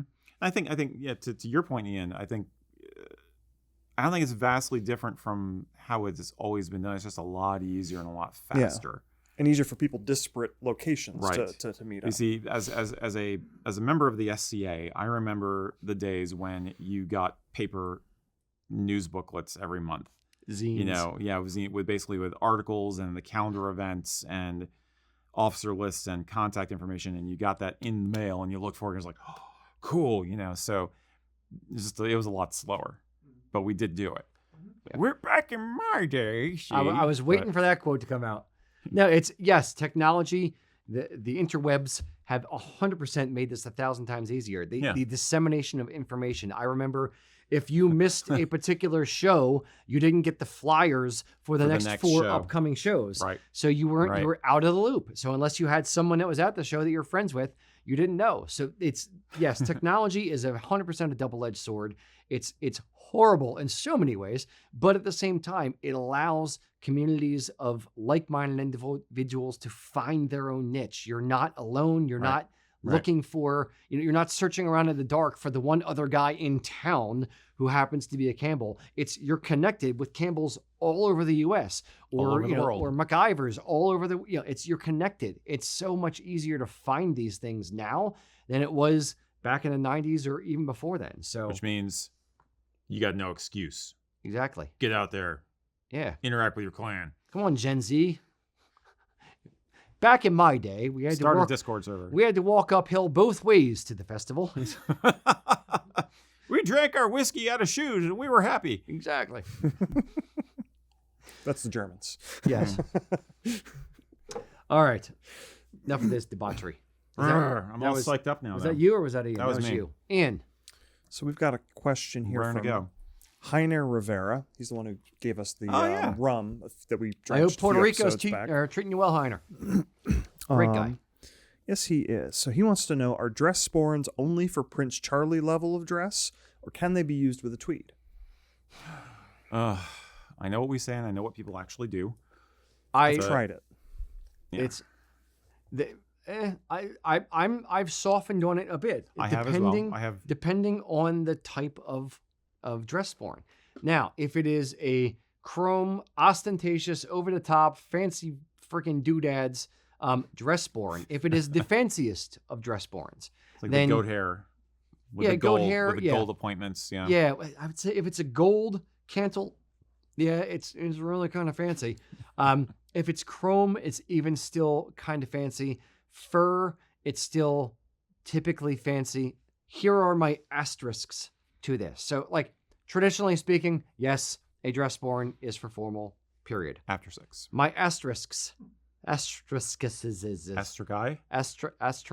Yes, sure. Astraskiski are: 1, does it have an antiqued cantle? Maybe you could get away with a tweed jacket and vest, or a chocolate bronze cantle. Mm-hmm. I think actually looks quite smart with a tweed jacket and vest. Our sporran maker played around with wood cantles for a period. I would say that only looks good with a tweed jacket and vest. A wood cantle for formal looks weird. And I've seen another company that does like soapstone or something, like some kind of stone cantle. Soapstone. That, again, it definitely does not look formal. It looks a little more casual. So those, yes, tweed jacket and vest.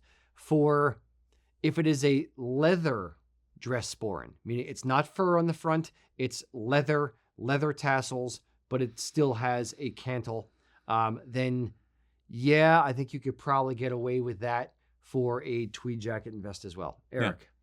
No, I agree. As much as we like to have some kind of a benchmark, kind of some kind of you should know X before you do not X, and some basic guidelines.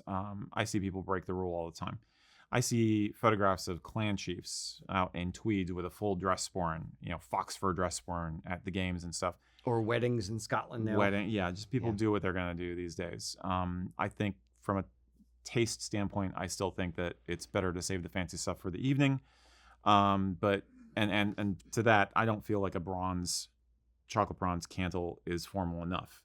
I would not wear chocolate bronze for an evening event. Just doesn't feel right to me.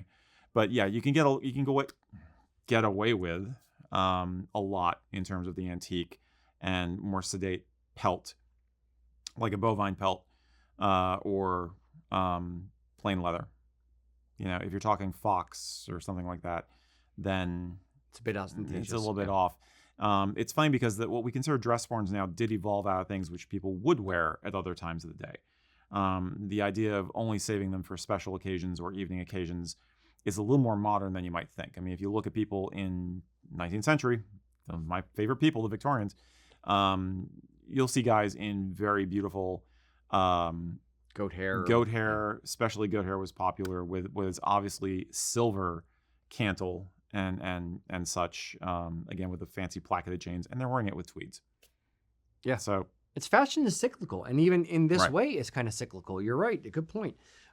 It was worn back then, and then in the 1900s, the 20s, when Highland dress started to kind of get relegated to formal only for the most part, especially the late 1900s, especially in Scotland, it became a little bit more just you wear, your dress sporran is for dress, and people would kind of make do with what they had to some degree. So there's always going to be people that are crossing the streams, but it kind of became the standard. Mm-hmm. Now, I would say with the casualization of Highland wear in Scotland through the rental industry, through the hire industry, where tweeds are the thing that 20-somethings are renting right now, that is why you have things like, black metal, or you have the chocolate bronze that people are wearing that look better with tweed jacket and vests. And that's kind of how it's all just kind of playing with it within a fashion lens. Fashion. Yeah. So definitely fashion. Because rental, for the most part, rental companies over in Scotland, I would say probably 3-to-1, 2-to-1 are renting tweeds because that's what the 20-somethings want. They're renting more of the other types of things to go with it. So, yeah. Pretty much. And they're also focusing more on more tweed-like kilts or fashiony kilts that go better, or marled yarns that go better with the tweeds. So it's 100% an evolution. The hire industry drives it in that way. I'll put it that way. Mm-hmm. Cool. Good question. Ian, did you have a point to add? Yeah, I'll add that I've broken this rule. You son of a... I would say that it is still I have no son. Yes. It is still a good to a very good rule, but I think anything you do to make the sporran a little more rustic helps in some way, especially with tweed, giving you that British hunting vibe. Yep. So the one that I have, it is antiqued, which I think helps over chrome, and it is Highland Coo fur, not some of the more typical ones. And while it is atypical, it does just feel more rustic and more earthy, lowfalutin. Yeah, lowfalutin to me. So I don't wear it. I only wear it about once a year. I don't wear it just with a tweed at the shop, but I have worn it to our Christmas party, which isn't an overly fancy event, but does fancy call for enough. a little bit dressing up. Exactly. Yeah, something more festive. Yeah. I still don't think I love it with tweed, but it works. I see what well you did enough. there. Love it with tweed. I wanted to say something earlier about your reference to black metal, but yes, I know I did too. But I wasn't on I wasn't on camera. I was So yeah, those are my thoughts. Indeed. Yeah. Indeed. So ultimately, yes, it's not the end of the world, but yeah, there's some that work better and some that work less better. So cool. Cheers. All right, Erik. Okay. All right. From YouTube, Scarn81. asked, what are the fundamental skills that a person needs to be a successful kilt maker? Pattern recognition? Patience? All the maths? What does it take to be a kilt maker? All right, Ian, we'll bring you in for this one as Seriously. well. Yeah, no trigonometry. That's not necessary. Yeah. Don't need all the maths. Eyesight. Eyesight helps. I jest when I say this, but I'm not being colorblind. That also It's helps. Definitely That could be a problem. Yeah, especially when something like Black Watch, where it's navy and black right next to each other, where it's tough to kind of tell the Something difference. like Hey Ancient, where you've got orange and green together. Those Yeah. can be mixed up by some Yeah. folks. I'd say a good lighting definitely helps. Yeah. I'll let you go first. I have my thoughts. The elephant in the room is attention to detail. If you don't have a strong attention to detail, you're not going to cut it. I think math is important. When folks apply to be a kilt maker here, we do put them through a little bit of a sew test. I've argued in the past we should do a little bit of a math test too. Basic arithmetic. It doesn't require trigonometry, calculus, anything like that. But people who just fundamentally don't get math are going to struggle. Where I've seen some folks struggle who kind of washed out. They just didn't seem. It's pattern recognition isn't the right phrase for it, but it's related. No, I know what you mean. If you can't see how the thing comes together without physically folding it, and you can learn it, but if you're too far off of that skill, you're just never going to get there. Yeah. Sometimes trying to figure out a reverse set just completely flummoxes some people. Yeah. But yeah, attention to detail solves 90% of the subcategories of things you need to be concerned about. Yeah. I would say you need a hyperfixation. You need an attention to detail as part of that. When we do our interview for kilt makers, we'll bring them in. A, make sure it's a culture fit first, and then B, if they pass the culture fit round, we bring them in for a sew test where we actually sit them down. We say, okay, here, cut out this fabric and do this thing. And we just kind of put them through the paces a little bit, see their comfort level on the machines and that kind of thing. And we'll actually have them put, a dozen pleats in 2 pieces of cloth and just see how they do. And then, after Mac is done with them, they'll come over to the office and they'll put the pieces of cloth in front of me and Mac. And my first question will be, in doing your pleats, laid out on the table, critique your own work. Tell me how you did. Show me the mistakes that you made, things that you would do differently, areas where you would need improvement here. And I want to hear what they say. Do they recognize when their pleats have stairs? So when one line matches the next, is it up or is it perfectly in line? If it's not perfectly in line, that's just because they're not pulling and pushing with their hands in the right way because they're not used to working with the fabric. But do they see it? If they can't see it, that's a problem. So that's an attention to detail thing that they have to have. You can work on the fine motor skills to develop the ability to make it straight. But Yes. You're right. If you just don't even see it. If you can't see it, I can't teach it. I can show you where you did wrong or where it needs to be improved. But if you can't see it yourself innately, that's a problem. So I would say comfort level with a machine, which you can learn over time, but attention to detail and being able to see a pattern, being able to see how to pleat something to the set. A comfort level with working with the cloth are probably the bigger ones for me. Erik, anything you can think of that Ian and I missed? You're not a kilt maker, but you've been around them enough. Sense of calm, because it is something you have to be the kind of person who enjoys what some people would consider tedious work. You have to be the person who can get lost in the process of doing, something that, a sculptural activity like that, I think. I think there's something said for that, just being able to go into the zen of the craftsman. Yeah. There's something to that, though. I think you can learn that. Yeah. You don't have to inherently have it. Yeah, and I would also say I would minorly disagree with you on the math thing. The math, learning the splits, learning how to, basically take the pattern, measure the size of the set, figure out with the size of the individual how wide each pleat is at the top, how wide it is at the bottom. That you can learn. It's sort of formulaic. To some degree, but if you don't have an inherent math skill. Understood. You don't see when you've made an error. Understood. Now, figuring it out for yourself Mm-hmm. and how to Mac and I, in starting, like when we taught you way back, back in my day, when we taught you, you didn't come in and we said, okay, here's the fabric, here's the guy's measurements, Ian, make it. Mm-hmm. We taught you how to do the split and how to do the math. Understanding it is a huge step up. Yeah. You could learn that over time because it's like, okay, well, here's the formula you're going to use. So you have, here's the, half of the waist is the front apron. And then here's for the deep pleat here, you add 10 inches. Then here's here's the ratio, I guess my point would be, though, that if you're just plugging numbers into a formula and you don't understand it and you get a bad result, you won't even notice. You'll just start making it and then realize way too late in the process that you've got a problem. And that's also where patience comes in this whole thing, because you have to be patient and able and humble enough to rip out pleats that you screwed up. Or just say, well, my math was off. Why is this end result? I'm now at the end of my fabric and I'm 3 pleats short. Why? Figuring out, okay, yep, I did the math wrong. And then taking out all of that work you did carefully so you're not cutting the fabric, Natalie.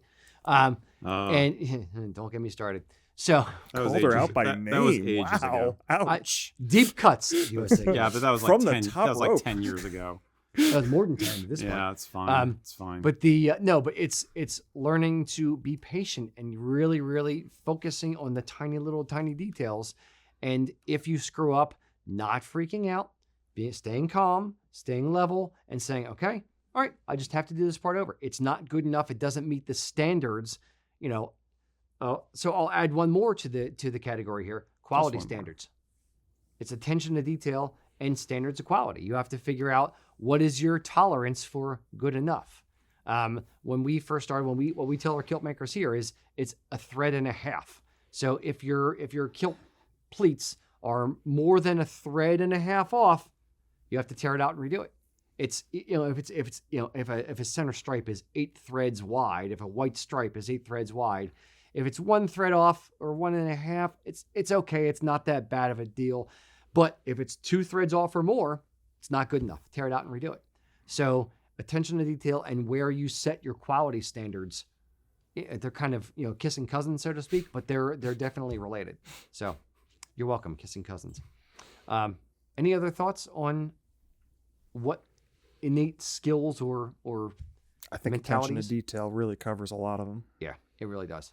It's the main thing we're looking for when we're hiring for somebody. Yeah, attention to detail, patience, and just comfort with going through the process, and an insatiable appetite to be better than the kilt before, an insatiable appetite for learning on what's the best way to do this thing. And then if you find something, a different way to do it, try it. And if it works, great, add it to the arsenal. If it doesn't work, great, don't do it again. Tear it out and do it over. Yeah, those are the main ones. Cool. Cheers.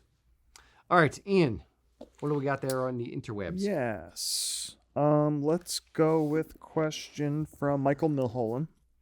He says, I found a family line of McClintock, but when I look for the tartan, such as on your store, I get redirected to Colquhoun or McDougall. How do I find a McClintock tartan kilt? I'm striking out. Okay.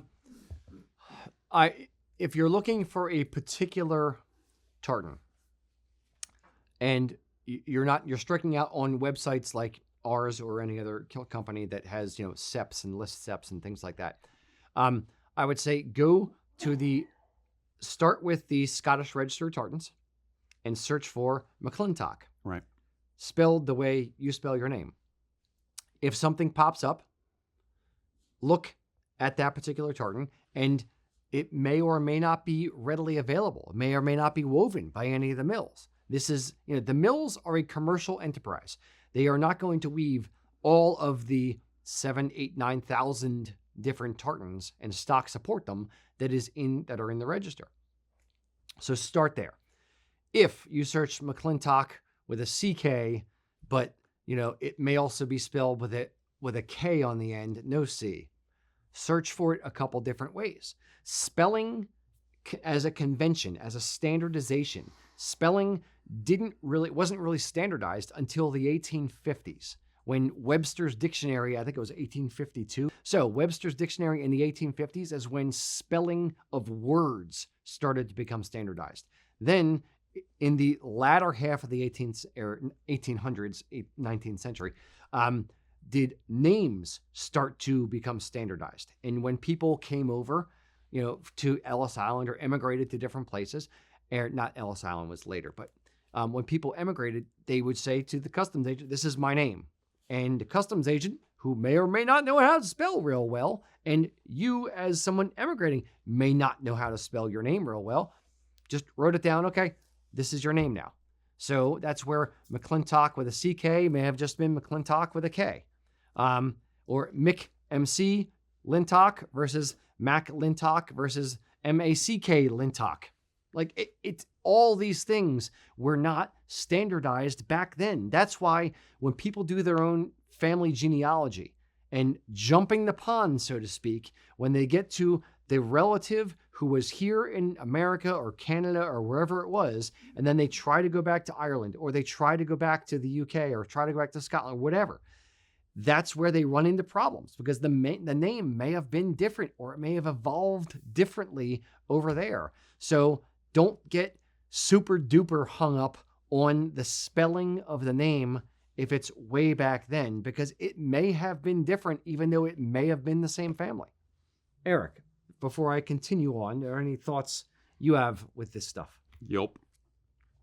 Now, yeah, to summarize what you were saying, I think we do have cases where a group of people were considered a sept of a clan, and then as they evolved, were able to have their own tartan.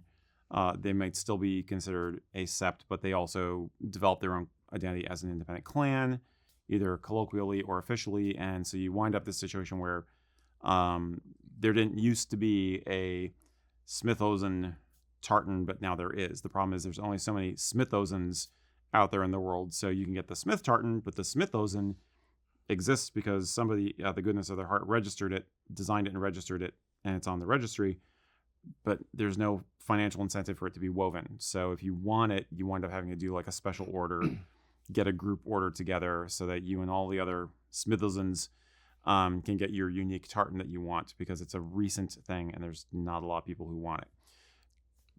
That happens a lot these days because things are evolving. Groups are widening. I have a real world example of that. I know you do. Is Carruthers.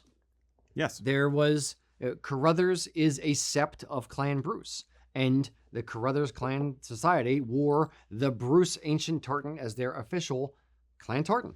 But I want to say it was about 10 years ago or so, a gentleman from, I forget if it was England or Scotland, designed a Carruthers tartan and went to the, chief of Clan Carruthers and said, "Hey, here's the thing." And the guy gave it his, official blessing, Hanukkah Donica, this is the real thing now. And then that became an official clan tartan. And it is registered. And then they worked in coordination with House of Edgar to actually have it stock supported through a very, very long process of playing around with a particular mill of please, please, please stock support this. So there are ways for these things to evolve over time. But that is a real world example of something that happened in the last 10 or so years. Exactly what you're saying. Yeah. Yeah. A commercial database like we have is going to have tartans which are stock supported only. Because we don't want to sell somebody down the river, make them think they can get something which doesn't exist. Yeah. So the registry is, as Rocky said at the beginning, that is the place to start with your search. But to the point of websites like ours that list septs. So if you're showing up with name spellings. What was the guy's name again, Ian? It's McClintock. McClintock, yeah. McClintock. So if you're showing Colquhoun when you're searching on our website, we're showing you Colquhoun when you're looking on our website. That's because McClintock is a recognized sept of Clan Colquhoun. So that, historically speaking, is a tartan associated with the surname McClintock. So it is one, if you're looking for a family connection, that we're not saying we've done your individual genealogy and we know exactly X, Y, and Z. We're saying, hey, here's one through the clan, kith and kin book of Scotland, like the Bible when it comes to, clan associations. this is a tartan that is associated with that name. If you're looking for a particular clan affiliation, this is one that you should consider.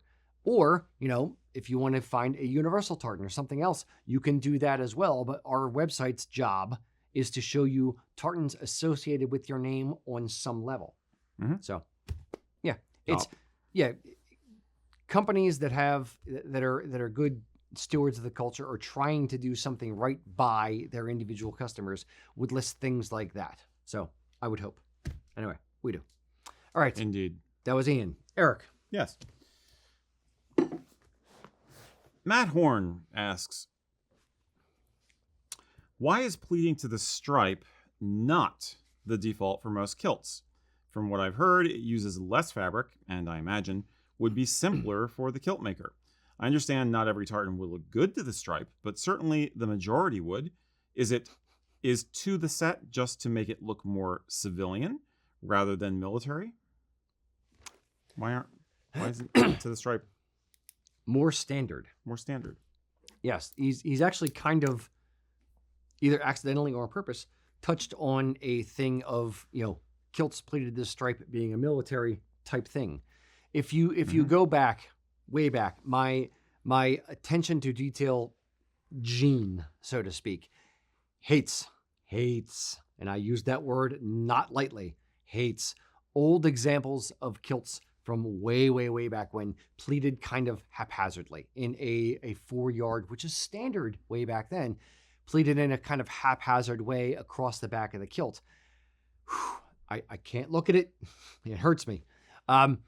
Then over time, kilts got a little bit more cloth into them. They were put a little bit more cloth into the kilt itself, and pleating to the stripe became a military thing from an aspect of if you have to move the buckles on a kilt or adjust it for someone, pleating to the stripe, you don't have to worry about where the belt loops are or if you move the belt loops on the back of the kilt, because if it's to the stripe, it all looks the same. If you move the buckles, it doesn't matter where you end up. They all look the same. So it's a good for versatility of the garment for adjustability.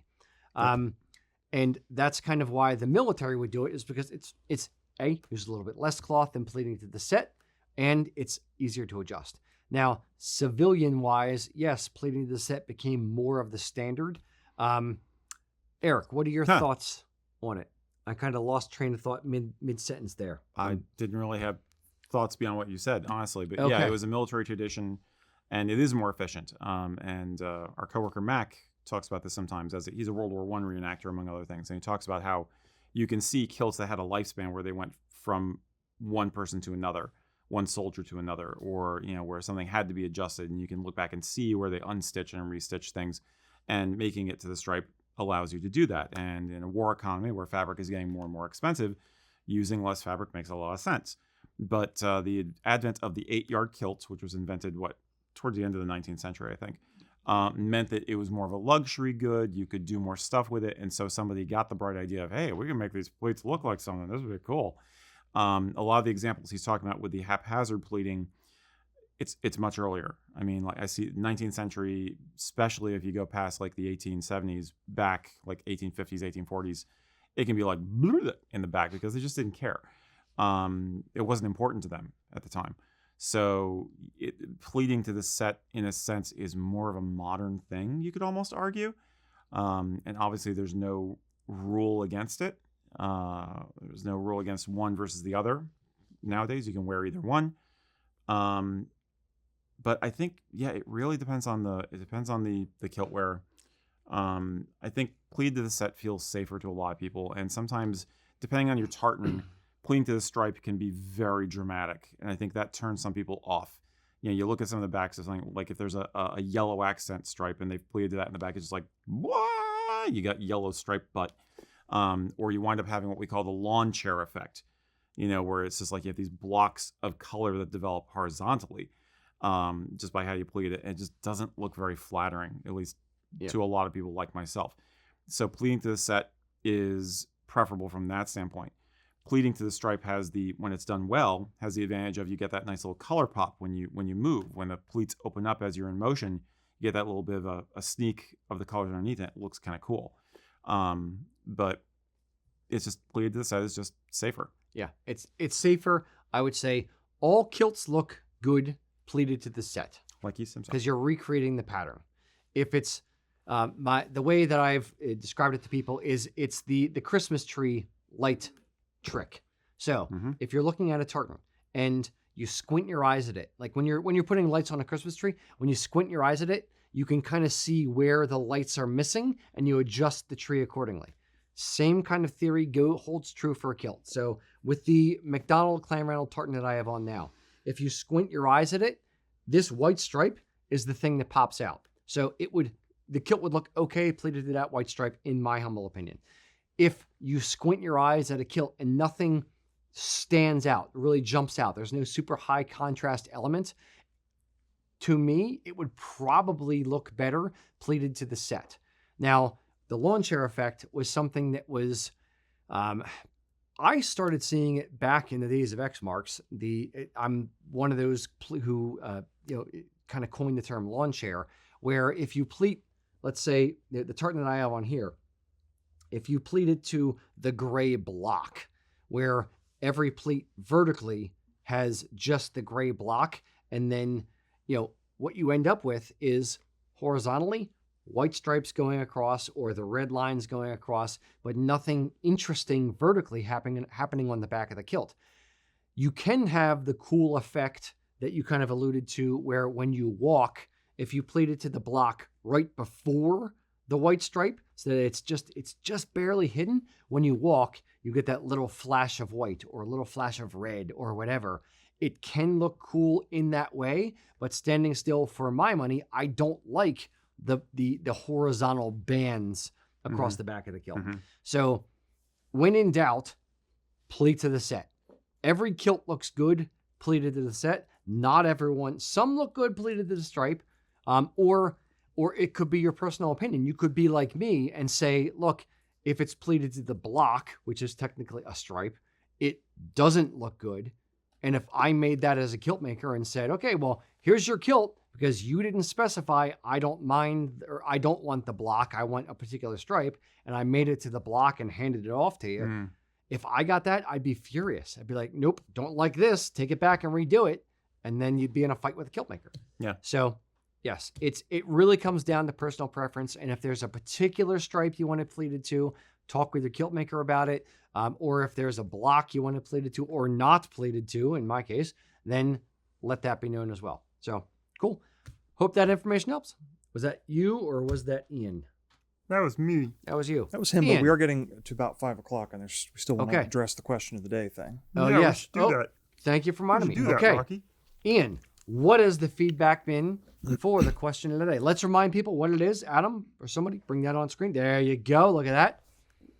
Ian, so if you couldn't wear a kilt, what tartan accessory would you wear to represent your clan heritage? Trews, vest, jacket, hair tie, whatever. Eric, Ian, one of yous. What's the people out there on the interweb Yeah, saying? feel free, Eric. Go ahead. Yeah. Let us know. So my friend and yours, Micah, says, I'd love some tartan pants. Okay. Drunken the Daron says, how did you know I wanted a 3-piece suit in Loud McLeod? That hurts my soul. I've seen it. I've actually seen that Yeah. one. Conlon McLaughlin says, tartan trousers with a matching vest seems like it would be a pretty smart look. Adam T. Burns wants a scally cap in Nordic Heritage Weather Tweed. I'm going to say something about the scally cap. Let me jump in. Go ahead. Funny So, he mentions that. yes, we played around with Nordic Heritage in the scally cap. We just got our new Killarney caps in, and which are like essentially, I think they're 8 panels, but they're like a more form-fitting 8 panel. Basically an upgraded version of a Boston scally cap. I had Nordic Heritage and American Heritage done in the 8 panel style. It didn't look good because where they all, where the panels meet, the lines either align or they don't align. So it's either like very, very haphazard or just off, or they have to be perfect. A flat cap, not a pub cap, not a scally cap, but a flat cap with the flat single panel on top, that looks good in tartan. A scally cap or an 8 panel or a 6 panel, I personally don't like in tartan, but a flat cap with a big flat panel, yes. Okay, that's my rant. Ian, keep going. Adam T. Burns also adds cummerbunds need to make a comeback. I'm picturing like different tartan in your kilt too. With jeans. Yes. With jeans, yes. Yes, of course. Marcel Gomez says he wants to wear a Loud MacLeod tartan tailcoat to the opera. Tailcoat. Alexander May You're like a talks super about villain. tartan watch can go with anything casual to dress. Oh, you mean like Tartan the watch. Tartan Yeah, yeah, watch yes. face? Yeah. What's Yeah, that? What's that's a good that idea. company? There is a company that does. I get ads for them on Facebook. Yeah, all the time. McKinnon. Is it McKinnon watches? I think that's close, but not quite. I'm going to say something like McKinnon that. watches. Go for Yeah, it. we met them at the Piscataway? Tartan Day Parade. Oh, at the Tartan Day Parade. Yes, Okay. yes, they're awesome people. I've been getting ads for them. They're cool. They have watches. Andy the Highlander just did an ad for them. Mhm. Oh, okay. I saw that one. Yeah, I want to say McKinnon watches. I'm 89.6% positive. Yes, getting confirmation. I'm right. McKinnon watches. Kristen just got a promotion. Get them out. So go buy a watch from McKinnon watches. They're cool people. They're honestly nice individuals. Continue. William Marshall says my number 1 tartan accessory is a tartan tie. Number 2 is a tartan pocket square. He does not continue to complete the 10-part list. But Yes, would you Pocket wear square. would you wear Yeah. a pocket square with the same tartan necktie? Probably not. Yes. I'm not personally against it too strongly, but probably not my thing. I'd do one I or do- the other. I do a tartan tie and a color. Color problem. in the pocket square to match the tie, Yeah. or a solid color tartan or a solid color tie that matches one of the colors in the pocket square. Yeah, I think so. Classy. Okay. and then several people piped in with similar comments about ties, including Daryl Boulis and Colin Yeah. McLaughlin. Tie's the low bar, easy one for that. But I'm curious that not as many people said trews or tartan pants. Interesting. Allie Very good. Frazier says when I'm not wearing a kilt, I like to wear my tartan great shawl. It's great. It's really versatile, but mainly just wrap it around my shoulders and fasten There you with a go. decorative Yeah. brooch. I think that's a really important point. We did not talk about women's wear, and we probably should have. But yeah, there's a lot more freedom. How with that. dare you? How dare you forget women? A lot of I different was types of going wrapping to products. say, I was about to say, that is a good point. I'd like to know from the women. I want to hear from more women. Tell me in the comments what tartans you got, or what tartan accessories or parts of your outfit, your ensemble, you would wear to represent your heritage as well. We don't want to forget the ladies. Okay. Yeah, women have a lot of wrap products like ponchos, sashes, shawls, stoles. Agreed. Yeah. Cool. Yep. Let us know in the comments, boys and girls, what you would wear as a tartan accessory to incorporate heritage into your outfit if you couldn't wear a kilt. Very good. Thank you for joining us, boys and girls. Until next time, Slán Java. Sanjava. How big is your phone? Yeah. Okay. You know they say about guys with big hands. Big phones. Big sporran. Um,